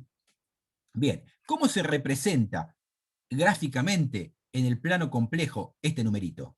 Bueno, miren, es un número complejo que tiene como parte real el coseno de un ángulo y como parte imaginaria el seno del ángulo. Es decir, que si yo acá pongo el eje real y el eje imaginario, trazo la circunferencia de radio 1, acá tengo el 1, donde esa circunferencia corta al eje real, donde corta al eje imaginario lo de arriba tengo j, la unidad imaginaria, y e a la j phi tiene coseno y seno, o sea que es esto que está acá, ¿ven? E a la j phi es un punto en el plano complejo que está ubicado sobre la circunferencia de radio 1 y que forma un ángulo phi respecto del eje real. Esa es la representación polar del número complejo de radio 1, de módulo 1. ¿Sí? ¿Está bien? O sea que ese numerito, que vamos a usar mucho, lo podemos representar en el plano complejo de esta manera. Es un punto sobre la circunferencia de radio 1 que forma un ángulo phi respecto del eje real. Por supuesto, cuando phi vale pi sobre 2, esto da j. ¿No? Cuando phi vale 3 medios de pi, por ejemplo, acá abajo, vale menos j. Cuando phi vale pi, vale menos 1. ¿No? Cuando phi vale 0, vale 1, y así, ¿no? Uno va recorriendo la circunferencia. Bien, bueno, ahora, estas expresiones que tenemos acá, bueno, lo que decíamos acá, ¿no? Muestran que efectivamente, o sea, estas dos últimas expresiones, estas dos últimas leyes que tenemos acá, muestran que efectivamente esta es una verdadera exponencial, ¿no? Ahora, ¿cómo escribimos un número complejo en general usando esta forma exponencial que está acá? Bueno, un número complejo z lo podemos escribir como su parte real x más j, unidad imaginaria, por la parte imaginaria, ¿no? La llamamos y, la parte imaginaria. Bueno, muy bien. Ahora bien, esto se puede expresar también de esta manera. Se puede expresar como eh, el, el módulo del número complejo multiplicado por, o sea, qué es la parte real? La parte real es el módulo por el coseno del ángulo del argumento, ¿no? Si esto fuera el módulo en vez de ser 1, la parte real sería la proyección de esto en la dirección del eje real. O sea, sería el módulo, el radio de la circunferencia, si esto no valiera 1, si no valiera otra cosa, el módulo de z, multiplicado por el coseno, ¿no? ¿Está bien? O sea que la parte real es z, módulo de z por el coseno. La parte imaginaria es módulo de z por el seno. ¿No? ¿Está bien? Entonces fíjense que esto se puede expresar, saco factor común el módulo de z, como módulo de z por e a la j phi, donde phi es el argumento del módulo del número complejo. ¿No? O sea que acá tenemos una manera de representar cualquier número complejo con esta exponencial imaginaria que definimos. ¿No? Es el módulo por e a la j phi, donde phi es el argumento. ¿No? Bueno, esto es lo que vamos a usar nosotros. Lo que vamos a hacer es lo siguiente. Como la parte real de la exponencial imaginaria es un coseno, acá lo tenemos, ¿está bien? Vamos a definir la tensión compleja. Recuerden que la tensión que era B0 por el coseno de omega t. Lo que voy a definir es una tensión compleja que es B0 por E a la J omega t. Si yo tomo parte real de esto, obtengo la verdadera tensión, B0 por el coseno de omega t, ¿no? Porque recuerden que la parte real de E a la J omega t, acá lo tenemos, ¿no? La parte real es el coseno. ¿Está bien? Entonces, defino una tensión compleja que tiene como parte real la verdadera tensión, ¿no? que es un coseno de omega t, pero además tiene una parte imaginaria, que es B0 por el seno de omega t. ¿Está bien? Pero no importa, eso lo defino así. ¿Está bien? Definimos entonces una tensión compleja de esta manera. B0, recuerden que es la amplitud de tensión, ¿no? Lo mismo que valía antes, solamente que en vez de multiplicar por un coseno de omega t, multiplico por e a la j omega t. ¿Sí? Vamos a ver cuál es la ventaja de hacer esto. Bien. Bueno, muy bien. Ahora, miren, consideremos la siguiente, dice, las expresiones que 2, 13 y 19, que ahora vamos a recordarlas, que dan respectivamente la corriente alterna por un resistor, un capacitor y un inductor. ¿Qué era la expresión 2? Vamos acá, arriba de todo. La expresión 2 era la que me decía que la corriente por un resistor, cuando teníamos solamente un circuito puramente resistivo, era directamente B0 por coseno omega t sobre R. ¿Está bien? Bueno, en el caso del capacitor, la corriente era acá, esto que está acá, ¿ven? La 13, B0 por omega por C por el coseno de omega t más pi sobre 2. Y en el caso del inductor, era esto. B0 sobre omega L por el coseno de omega t menos pi sobre 2. ¿Sí? Bueno, si ahora yo pienso que estas cosas, estos cosenos que aparecen acá, son la parte real de una exponencial imaginaria, podemos escribir esas expresiones de esta manera, miren. En vez de poner coseno de omega t, pongo e a la j omega t. Entonces lo que me queda es la tensión compleja. Ven que esta B gruesa es la tensión compleja. ¿Ven? Ven que la con la letra gruesa para que se vea que esto es un número complejo. Bueno, esto sería la corriente compleja. Sería la tensión compleja dividido la resistencia. Lo llamamos corriente compleja. Para el resistor es esto. Simplemente lo que hacemos es la función coseno de omega t la sustituimos por la e a la j omega t. Bien, pasa lo mismo con el capacitor.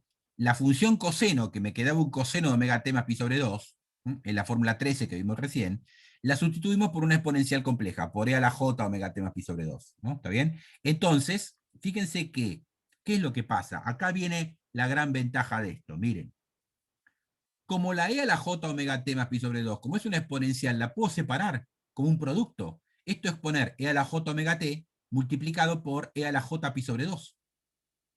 El e a la j omega t lo junto con el B0 y tengo la tensión compleja.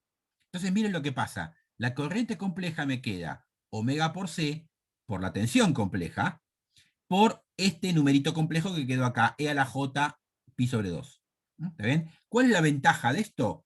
Que desde el punto de vista de los números complejos, ven la corriente compleja con el circuito capacitivo es directamente proporcional a la tensión compleja. Lo que ocurre es que la constante de proporcionalidad no es un número real ahora, sino que es un número complejo, porque tiene esto acá. ¿Está bien? Pero es proporcional. Eso nos va a facilitar mucho las cosas, ¿no? O sea, lo que haciendo digamos, la parte real nada más, me quedaba que no era proporcional, porque era proporcional a un coseno no de omega t, sino un coseno de omega t más pi sobre 2. Si uso la exponencial compleja, como puedo separar esto como un producto, puedo volver a juntar el e a la j omega t con el B0 para que me quede la tensión compleja y me queda una constante compleja, una constante que es un número complejo, no es un número real, pero es una constante, no depende del tiempo esto. Entonces ven que lo que queda es que en un tiempo t, la corriente compleja es proporcional a la tensión compleja en ese tiempo. La única diferencia es que la constante de proporcionalidad ya no es un número real, ahora es omega c por e a la j pi sobre 2, número complejo. Pero vamos a ver que eso, el hecho de que sea proporcional, independientemente de la constante de proporcionalidad nos quede compleja, nos va a facilitar mucho las cosas. Bueno, análogamente, en el inductor, si yo sustituyo el coseno de omega t menos pi sobre 2 por la exponencial compleja, o sea, e a la j omega t pi sobre 2, hago lo mismo, ¿ven? Separo e a la j omega t, lo junto con el B0, eso me da el B de t, la tensión compleja, y me queda una e a la j, una e a la menos j pi sobre 2. Otra vez, ¿ven? La corriente compleja queda proporcional a la tensión compleja con una constante de proporcionalidad que es un número complejo. ¿Está bien? Que tiene una parte, un número real multiplicado por e a la menos j pi sobre 2. ¿Está bien? Entonces, fíjense que estas tres expresiones yo las puedo expresar de la siguiente manera. Si paso multiplicando, digamos, lo que me quedaba acá, la primera, la resistiva, me queda que la tensión compleja en la resistencia, ¿está bien? No es otra cosa que R por la corriente compleja en la resistencia. Fíjense que esto es como la ley de Ohm. Es la corriente compleja es igual a la resistencia por la tensión compleja. Ahora, esto acá no pasa nada, es lo mismo que tenerlo en el caso original, pero sí es interesante en el caso de los capacitores del inductor, porque miren, si yo ahora acá paso esto para el otro lado, recuerden una cosa, e a la j pi sobre 2 es j, o sea, es acá arriba, ¿no? Cuando el ángulo vale pi sobre 2, eso es j. ¿Está bien? Entonces, si yo lo paso dividiendo al otro miembro, la inversa del número imaginario es, la inversa de la unidad imaginaria es menos la unidad imaginaria, ¿no? ¿Está bien? O, si quieren, lo pueden ver así directamente. Si lo paso dividiendo, me queda una exponencial con un exponente negativo, ¿no? Porque si paso dividiendo una exponencial con un exponente positivo, lo paso al dividir, ¿no? Me queda con exponente negativo. O sea que al final, el omega c pasa dividiendo, el J pasa dividiendo, pero eso es lo mismo que poner un J multiplicando, y lo que me queda es que la tensión en el capacitor compleja es menos J sobre omega C por la corriente compleja. ¿Ven? Es proporcional la tensión a la corriente compleja. La constante de proporcionalidad no es un número real, es un número imaginario en este caso. Lo mismo pasa acá. Paso el omega L para allá, en el inductor, paso este que tenía un signo menos, ahora va a quedar un J, porque E a la menos J pi sobre 2 es menos J. O sea, es menos la unidad imaginaria, cuando lo paso dividiendo me da un J positivo. Fíjense que lo que queda es esto, E a la J omega L por I. Bueno, miren, lo único que ustedes tienen que saber, en realidad todo esto es una deducción que hice para mostrar, digamos, para qué sirve esto de la corriente compleja, pero lo importante son estas tres expresiones que están acá. Miren, porque en los tres casos lo que queda es que la corriente compleja es la tensión compleja es proporcional a la corriente compleja. La constante de proporcionalidad es la resistencia en el caso de un resistor, menos J sobre omega C en el caso de un capacitor, y J omega L en el caso de un inductor. Bueno, todas estas expresiones se pueden resumir en esta forma. La tensión compleja es un cierto número complejo, que lo llamé Z mayúscula, por la corriente compleja. Esa Z mayúscula toma, digamos, el valor R para una resistencia, el valor menos J sobre omega C para un capacitor y el valor J omega L para un inductor. ¿Está bien? Ese número complejo Z mayúscula se conoce como la impedancia del elemento correspondiente, o sea, la impedancia, digamos, de una resistencia es la resistencia misma, acá lo tenemos. La impedancia de un capacitor es menos J sobre omega por el capacitor. La impedancia de un inductor es J por omega por L. ¿Está bien? Entonces, esto que está acá, fíjense, la fórmula 33 es una ley de Ohm, porque me dice que la tensión es un número por la corriente. Ese número es lo que antes era, digamos, para un circuito de corriente continua, era la resistencia, o bien para un circuito puramente resistivo, ¿no? Sigue siendo la resistencia eso, pero si el circuito contiene elementos como el capacitor o el inductor, que recordemos que lo que hacían era introducir un desfasaje entre la tensión y la corriente, se puede representar por una ley de Ohm, pero con una impedancia que ya no es un número real, como en el caso de la resistencia, sino que es un número imaginario. Y acá están representados los tres, miren. La impedancia de un resistor es la resistencia, que es un número real. Entonces lo pongo en el eje real. La del capacitor es un número imaginario con parte imaginaria negativa, porque esto es menos J sobre omega C, o sea que es este vector azul que está acá, ¿ven? ¿Sí? Y la impedancia de un inductor es J omega L, es decir, esto tiene un número imaginario de parte imaginaria positiva. ¿Está bien? Ahí tenemos representadas las tres impedancias de los elementos con los que vamos a trabajar: resistores, capacitores, inductores. Lo único que tenemos que saber para poder resolver los circuitos es cuánto valen las impedancias, con otras cosas, y la ley de Ohm generalizada. ¿Ven? O sea que resolvemos. Nosotros lo que vamos a hacer ahora es resolver un circuito de corriente alterna de una manera totalmente análoga a como lo hacíamos con un circuito de corriente continua. La única diferencia es que vamos a trabajar con una tensión compleja, una corriente compleja y una impedancia, que también es un número complejo.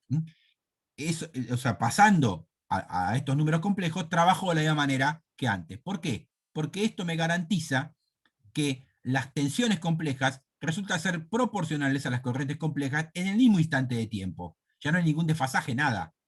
El desfasaje está tenido en cuenta en el hecho de que la constante de proporcionalidad no es un número real. Cuando es un número real, las partes reales me quedan en fase. Cuando esto no es un número real, no. Me quedan desfasadas. ¿Sí?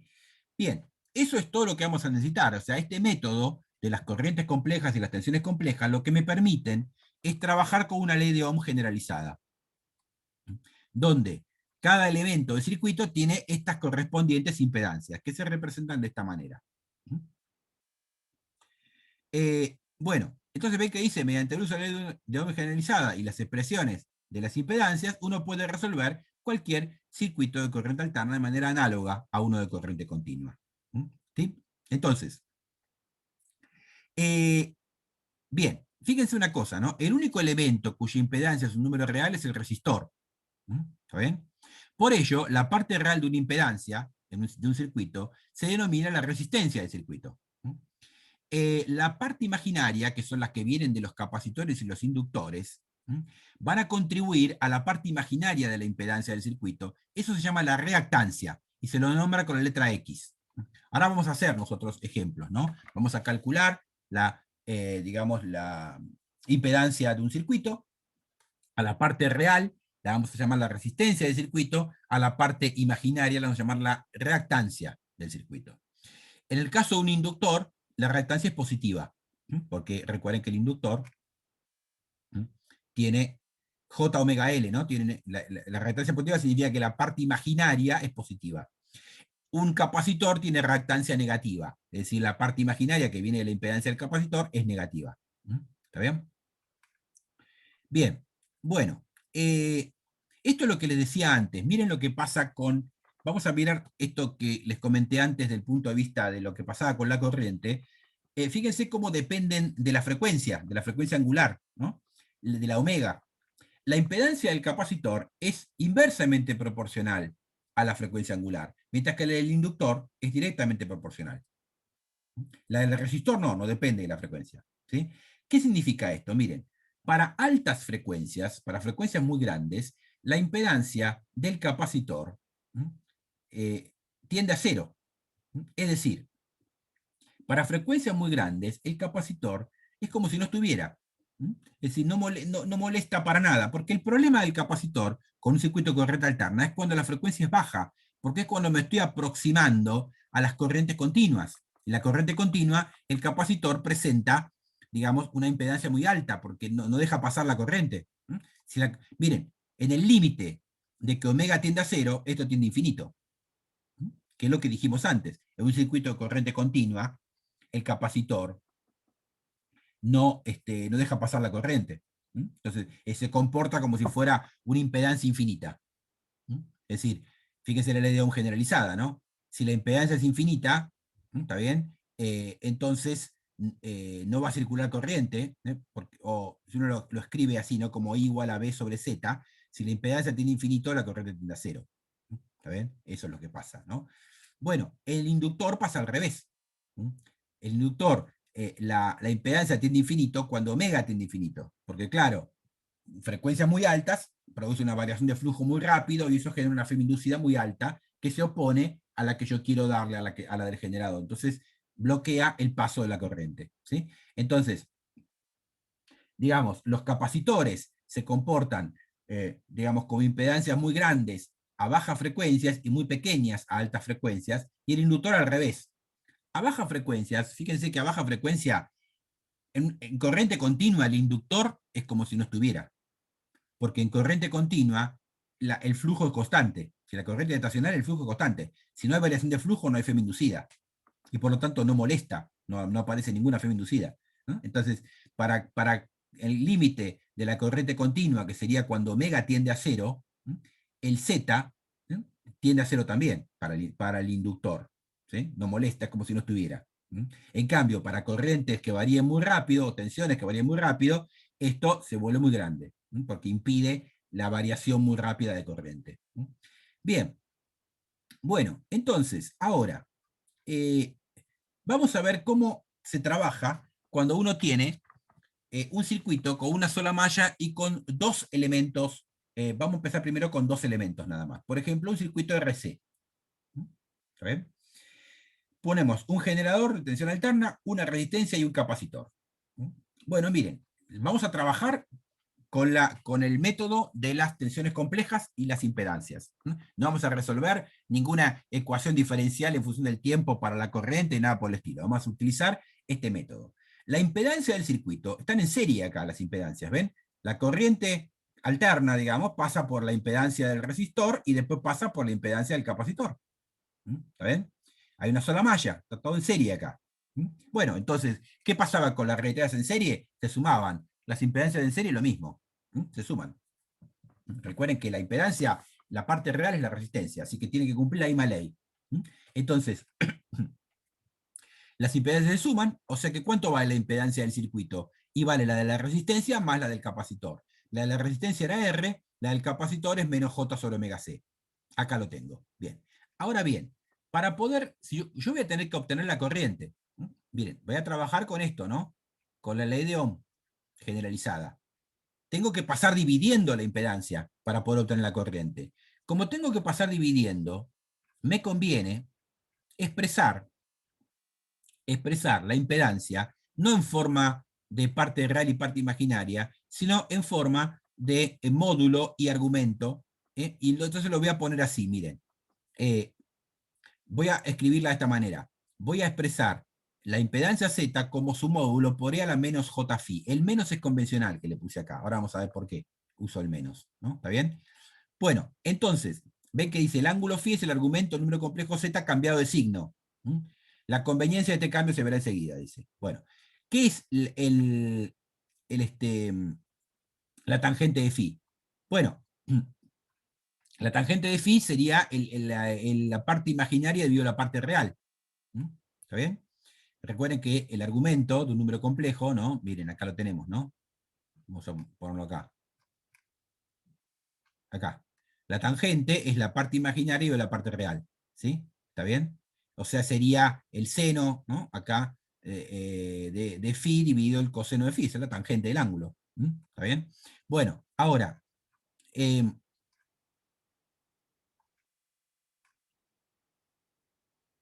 acá.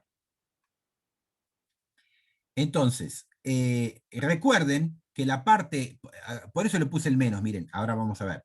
La parte imaginaria, ¿no? Tiene como, vale menos 1 sobre omega c. Si lo divido por la parte real, me daría menos 1 sobre omega rc. Pero como el ángulo este lo definí con un menos acá, ¿m? La tangente del ángulo, cuando el ángulo cambia de signo, me cambia de signo también, ¿no? O sea que lo que voy a hacer es simplemente poner, como el ángulo este no es phi, sino menos phi, la tangente de phi va a ser 1 sobre omega RC directamente. ¿Está bien? ¿Sí? Ojo que esto es, recuerden, es el ángulo, es el módulo es el argumento de la impedancia cambiado de signo. Ahora vamos a ver por qué lo cambiamos de signo. Bueno, el módulo, ¿cómo es? El módulo lo sacamos de acá. Es la parte real al cuadrado más la parte imaginaria al cuadrado. O sea, r cuadrado más 1 sobre omega c al cuadrado, raíz cuadrada. Ahí tenemos, este es el módulo. Ven que le puse una letra finita, no la letra gruesa, porque esto es el módulo ya de la impedancia. ¿Sí? ¿Está bien? Entonces, cuando pasamos dividiendo la impedancia en la ley de Ohm, acá, volvamos acá, cuando la pasamos dividiendo, ¿dónde estaba? Acá. Cuando la pasamos dividiendo para despejar la corriente compleja, ¿qué pasa? Como el módulo pasa dividiendo, ¿no? Y pasa dividiendo esto, pero pasar dividiendo esto es pasar con una J phi positivo, ¿no? Porque si divido por la exponencial con el exponente negativo es como multiplicar por la misma exponencial con el exponente positivo. Así que, y por esa razón es que lo definí de esta manera. Porque acá lo que me quedó es que la corriente es 1 sobre el módulo de la impedancia por la tensión compleja, por E a la J phi. Ahora, ¿qué era la tensión compleja? Era E a la J omega t. Si yo lo multiplico eso por E a la J phi, se suman los exponentes y me queda E a la J omega t más phi. Entonces, fíjense lo que quedó. Acá me quedó la expresión de la corriente compleja. La amplitud de corriente es todo esto que está acá. Es la amplitud de tensión dividido la raíz cuadrada de la resistencia al cuadrado más 1 sobre omega cuadrado c cuadrado. Y lo que queda acá adentro tiene en cuenta, ¿ven? La diferencia de fase. Si yo tomo la parte real acá ahora, si yo tomo la parte real de esto, reobtengo lo que sería la corriente real, ¿no? La que va con un coseno de omega t más phi. Ojo que el phi ahora es un número que, digamos, que es esto que está acá, que es positivo, ¿no? ¿Está bien? Entonces, miren, eh, bueno, ¿qué es el ángulo phi? El ángulo phi resulta ser la diferencia de fase de la corriente respecto a la tensión. Porque recuerden que la tensión era J omega t y la corriente es por J omega t más phi. Entonces, esto es el ángulo, el desfasaje de la corriente respecto de la tensión. ¿Sí? ¿Está bien? Como el desfasaje es positivo, la corriente adelanta respecto de la tensión. Esperen que quiero ver si acá está, miren, acá está el gráfico para darse cuenta de esto, miren. Miren, una manera de verlo fácilmente esto que obtuvimos acá es gráficamente. Por ejemplo, yo acá tengo la resistencia R, la represento en el plano complejo. Represento la impedancia del capacitor, que es menos J sobre omega C. La suma de estos dos vectores, que están acá, el que está en negro, que es la resistencia, más el que está en azul, me da Z, que es el vector rojo, que es la impedancia del circuito. ¿Está bien? Muy bien. Ahora, bien, ¿qué pasa con la tensión compleja? La tensión compleja es la corriente por la impedancia. ¿Sí? Ahora bien, si yo pongo la corriente en la dirección de la resistencia, la dibujo así, porque esto gira en realidad, ¿no? Pero si yo dibujo la corriente en la dirección de la resistencia, o sea, pongo la corriente sobre el eje real, porque recuerden que I y B, acá lo que está en verde, está girando con velocidad angular omega, ¿no?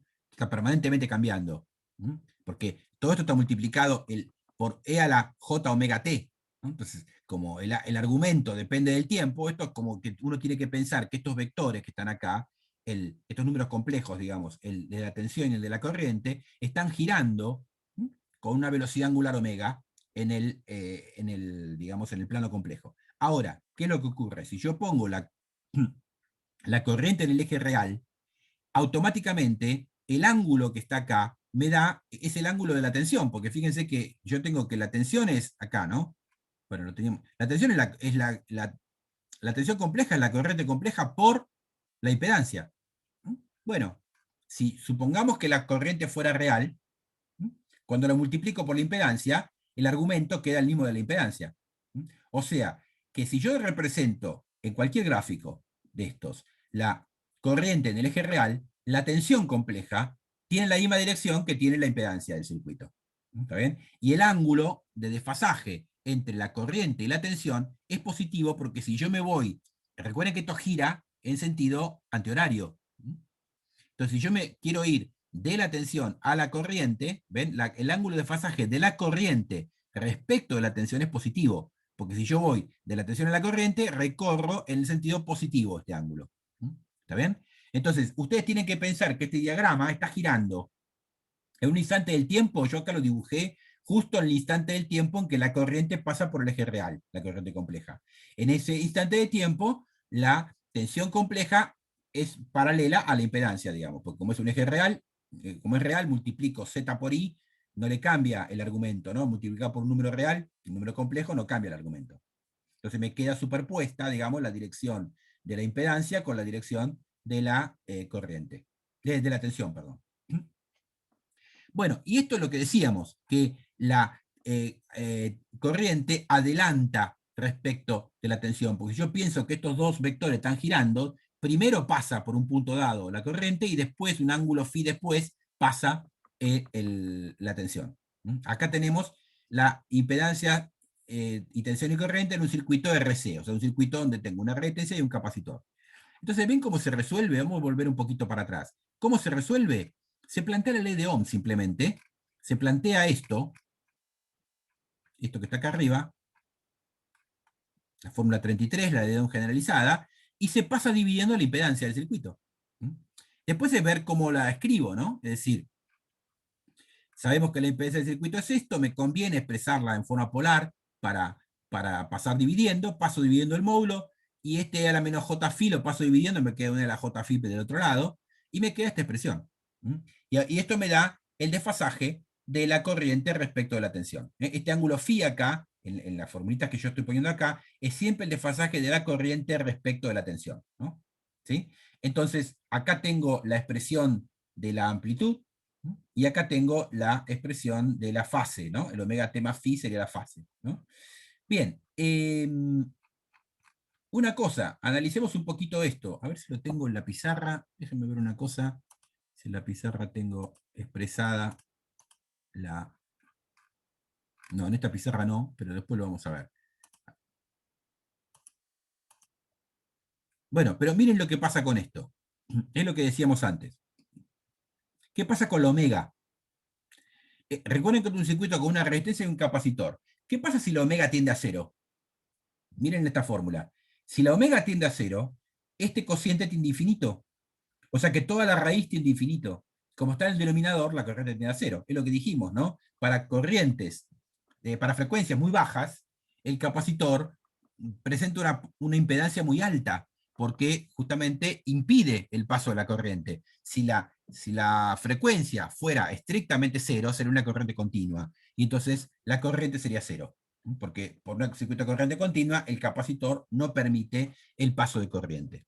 Al revés, si la corriente si la frecuencia angular tendiera a infinito, este término se me va, y el capacitor no presenta ninguna impedancia a la corriente. Esto me da B0 sobre B0 cuadrado sobre R, ¿no? O sea, esto tendería al valor de lo que sería el circuito solamente resistivo, ¿no? La amplitud de corriente, ¿no? O sea, para frecuencias muy altas, el capacitor no molesta, es casi como si no estuviera.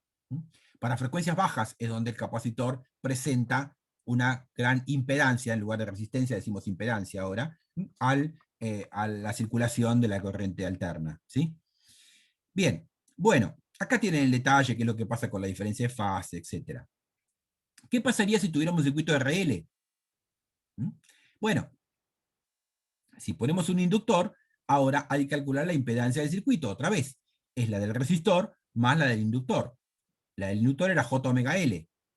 Entonces, otra vez, planteamos esto como un módulo de Z por L menos J phi, donde el phi, repetimos, es el argumento de Z cambiado de signo. Entonces ahora, cuando hago la tangente de phi, ¿está bien? Como es el argumento sería omega L sobre R. La tangente de phi sería la parte imaginaria y yo la parte real. Pero como está cambiado de signo, la tangente de phi es menos omega L sobre R, ¿no?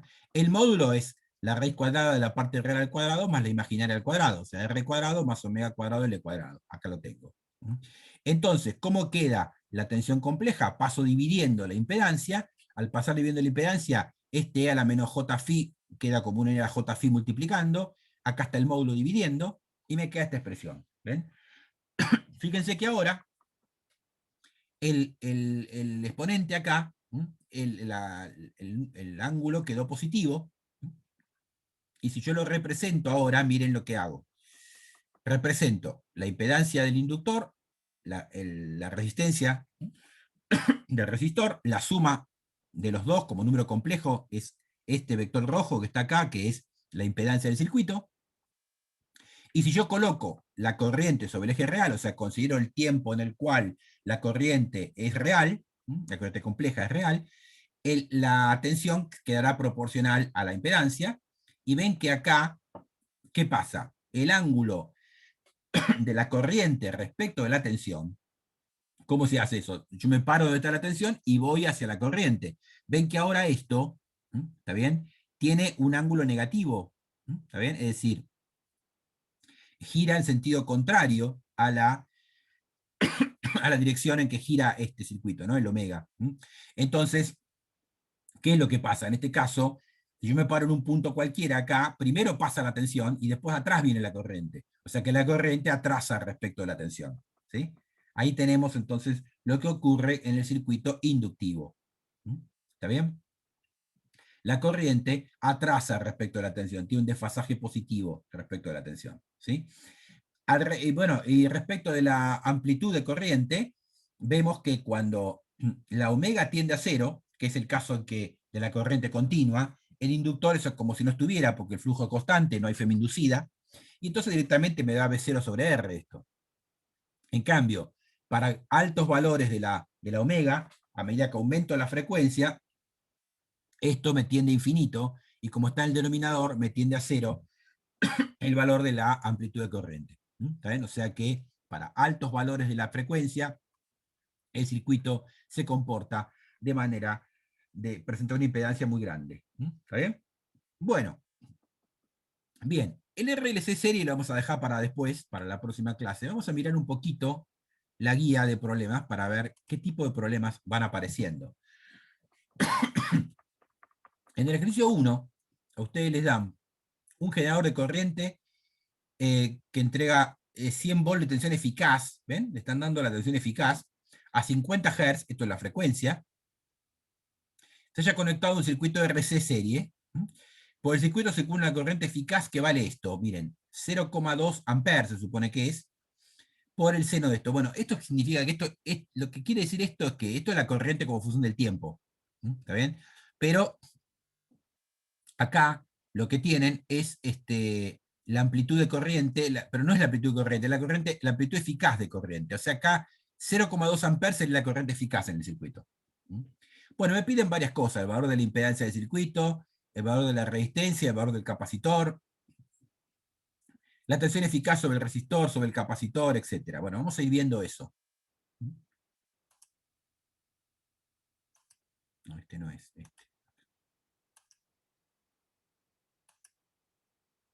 Bueno, mire.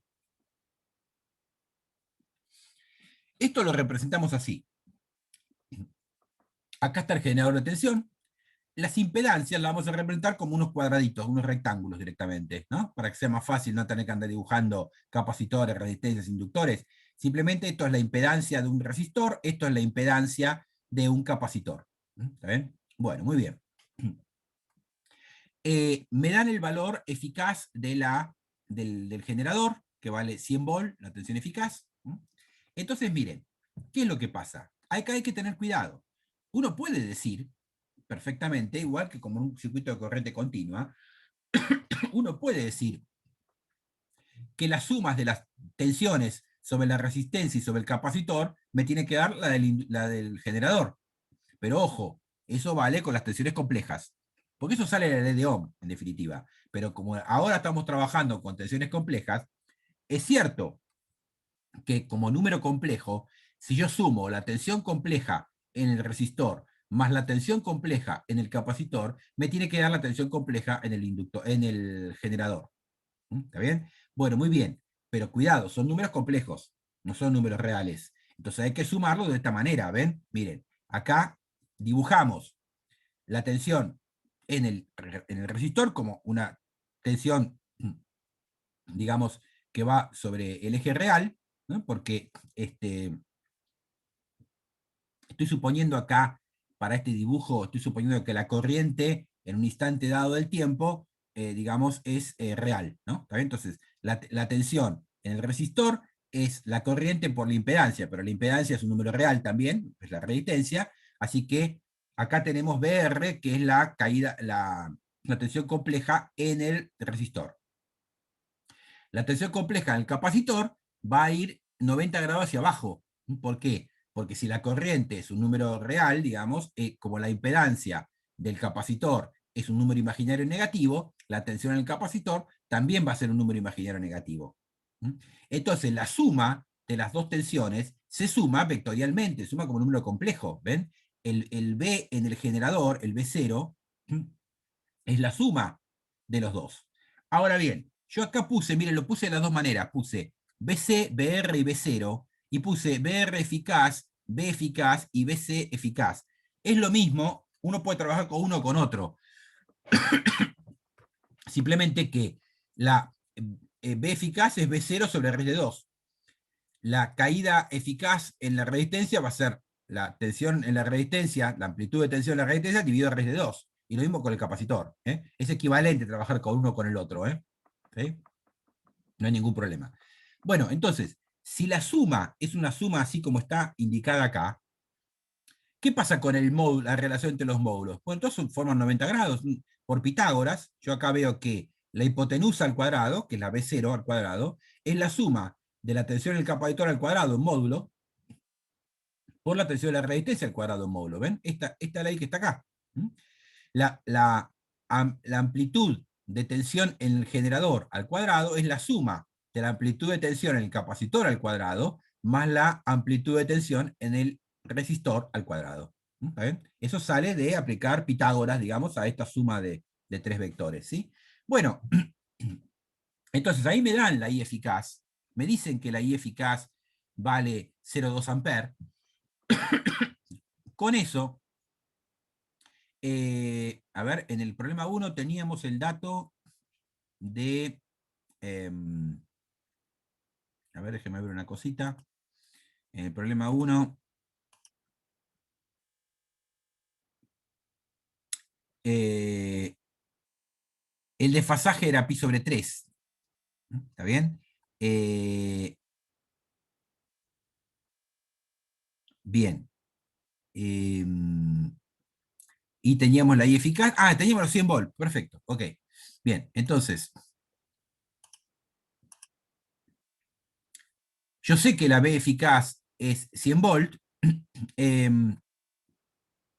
Teníamos la corriente eficaz, que me la dan. ¿Dónde lo puse acá? En algún lado lo puse, no lo puse. Acá, vamos a ponerlo acá, porque la corriente eficaz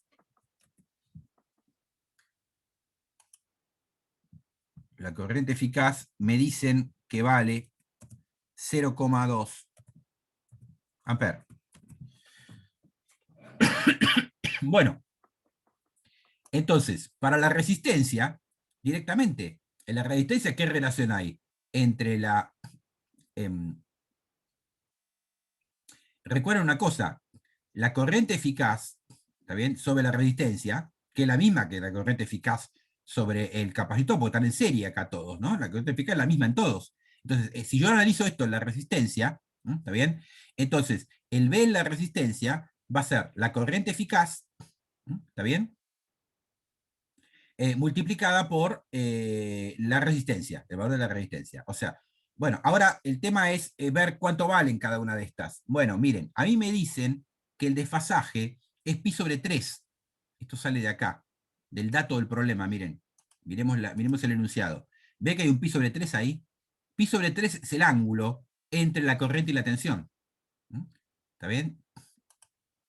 Bueno, vamos acá. Este ángulo, vamos a marcarlo.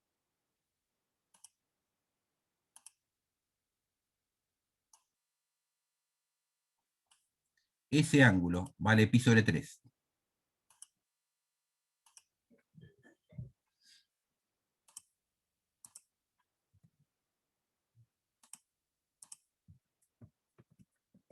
¿Está bien? Entonces fíjense que si yo tengo la amplitud de la B eficaz, ¿no?, puedo calcular la B sobre la R eficaz, porque fíjense que eso sale de acá, ¿no? Lo podemos expresar acá por trigonometría, ¿no es cierto? Quiero ir acá al lado, ¿no? La, la BR eficaz, voy a poner acá. No, lo pongo acá. La BR eficaz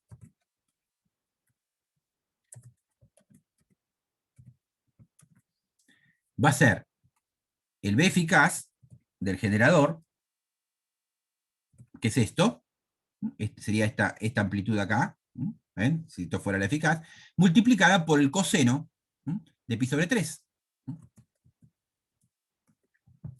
Bueno, pi sobre 3 es 60 grados, ¿no es cierto?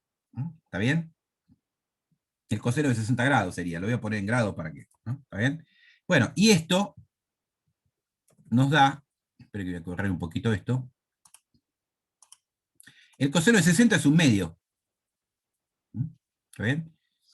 Eh, y la B eficaz era 100 volt, o sea que esto es 50 volt. Ahí tenemos entonces lo que vale la BR eficaz sobre el inductor. Si quiero ver cuánto vale la B eficaz ahora sobre el capacitor, la B en el capacitor eficaz, y bueno, tendré que hacer la B eficaz en el generador, bueno, y acá me va a quedar por el seno de 60 grados, ¿no es cierto?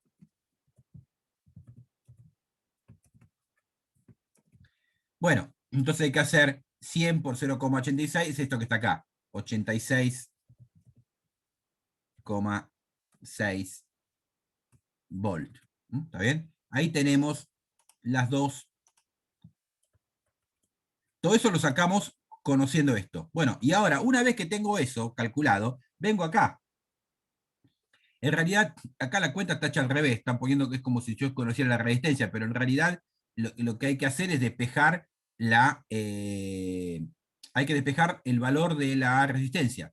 ¿Está bien?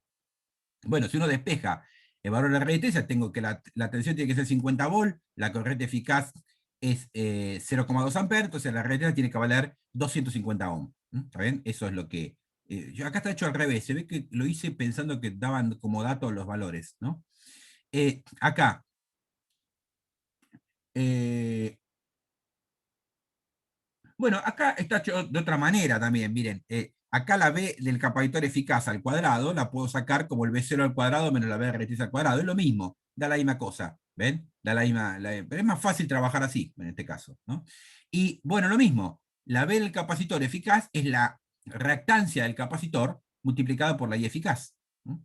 Como tenemos la diferencia de potencial y tenemos la corriente, de ahí despejamos lo que vale la reactancia, o sea, vamos a poner acá al final el resultado que nos va dando es este, ¿no es cierto? La resistencia nos da 250 ohm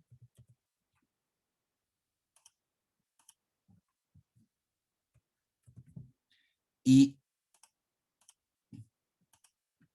el X del capacitor, o sea, la reactancia del capacitor, nos da esto, 433 ohm. Siempre se miden en ohm, ¿no? Tanto la resistencia como la reactancia se miden en ohm porque son parte real y parte imaginaria de lo mismo, ¿no?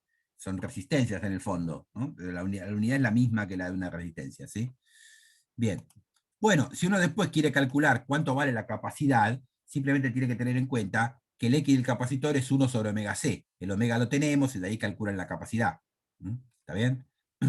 Eso, eso lo pueden terminar, ¿sí? ¿Está bien? Entonces ahí tendríamos cómo se trabaja en un circuito RC. ¿Mm? Es decir, si uno le dan el desfasaje y le dan, por ejemplo, en este caso, la amplitud o la tensión eficaz, uno puede calcular las caídas de tensión eficaz sobre cada elemento. ¿Mm? Y con eso, usando la ley de Ohm, eh, tiene en cuenta que, bueno, puede calcular cuánto valen los elementos, por ejemplo, si teniendo la corriente. En este caso tenemos la corriente. También puede decir al revés el problema, o sea, el mismo problema uno puede cambiar los datos, o sea, uno puede decir, bueno, le doy el dato de la resistencia y el dato del capacitor y calculen la corriente. ¿Mm? Acá es al revés, nos dan la corriente y tenemos que calcular eso, ¿sí? Pero siempre es la misma cosa. Tengan cuidado con esto, es decir, que esta suma de tensiones complejas justamente es una suma de números complejos, de manera tal de que no es simplemente una suma de números reales que uno dice, bueno, sumo tantos vol más tantos vol. No, cuidado porque forman 90 grados, así que hay que usar el teorema de Pitágoras, ¿no? Para poder trabajar con eso, ¿sí? Esperen que acá, no, esto es otra cosa que no tiene nada que ver. A ver, el problema 1.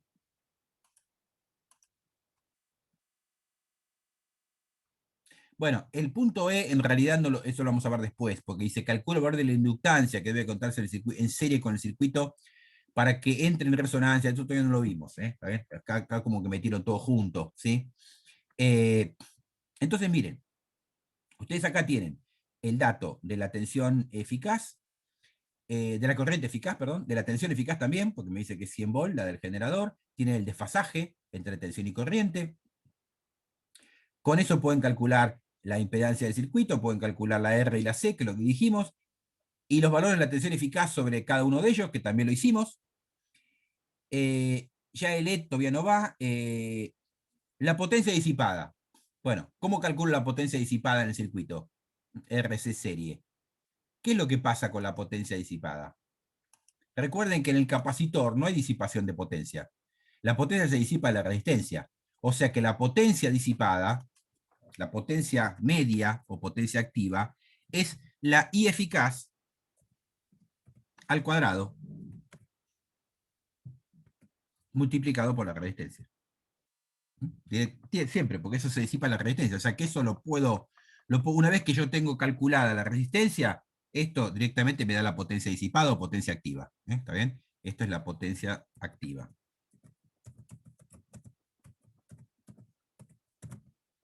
¿Está bien? Después, ¿qué otra cosa pregunta el problema?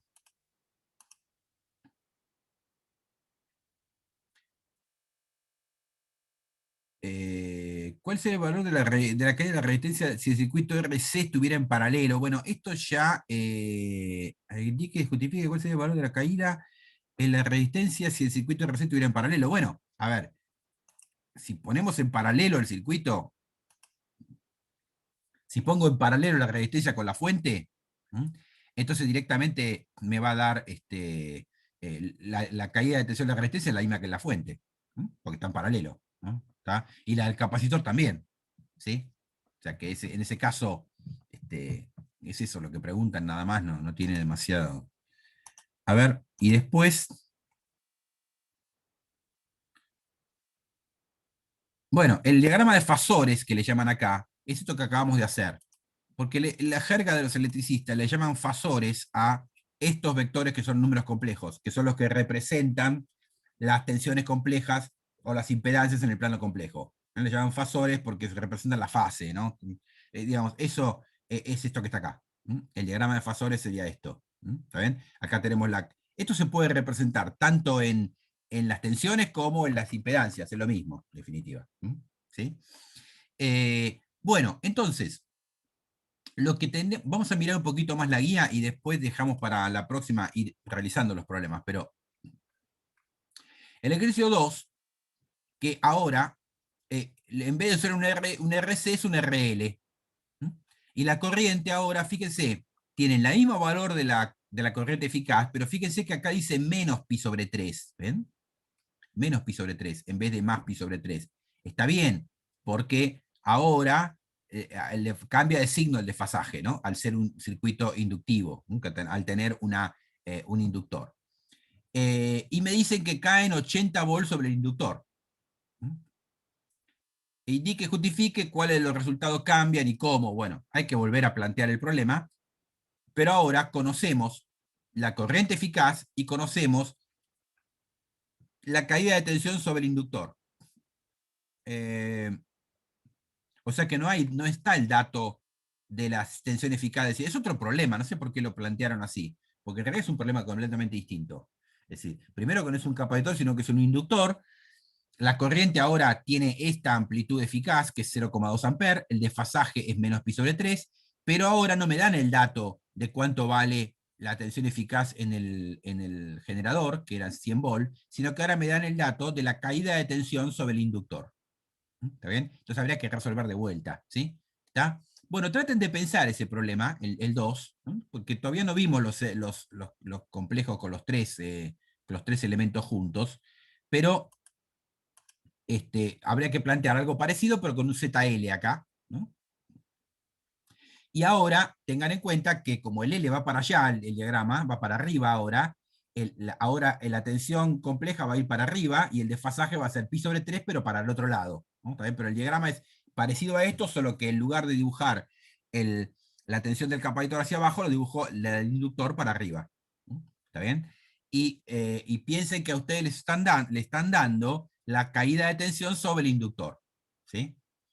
Me dan el desfasaje, con eso puedo calcular cuánto vale la tensión en la fuente, en la fuente de tensión compleja. ¿Está bien? Bueno, entonces traten de pensar ese, y la próxima vamos a ir realizando ya con más detalle algunos, vamos a ver un poquito lo que es la resonancia, que es un circuito de RLC, y vamos a entrar a resolver distintos problemas, ¿sí? ¿Está bien? Acá tienen el 3, que, a ver, el 3 es igual que es parecido al 2, ¿no? A ver, vamos a ver qué dice el 3.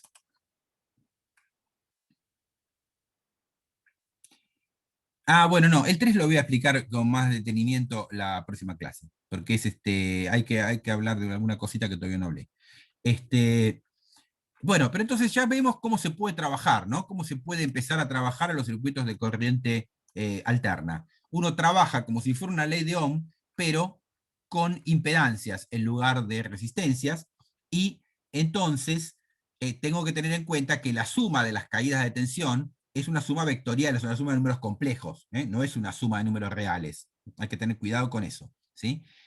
Bueno, y en principio puedo resolver por ahora cualquier problema que tenga una resistencia y un capacitor, o una resistencia y un inductor, pero vamos a ir viéndolo de a poco. Yo diría que traten de revisar el ejercicio 1, todos los datos que dan ahí, las cosas que piden, y plantear el 2. Y ya después, a partir del 3, lo vemos la próxima clase. ¿Sí? Total, tenemos tiempo de verla con detalle, esta guía. ¿Sí? Bueno, ¿alguna pregunta? No, Recuerden ninguna. que acá en el apunte que estábamos viendo, En el apunte llegamos hasta acá. Esta parte la vamos a ver la próxima clase. Los circuitos RLC serie, el concepto de resonancia, todo eso lo vamos a ver la próxima clase. ¿Sí? ¿Estamos de acuerdo? Bueno, si no tienen más Perfecto. preguntas, dejamos acá.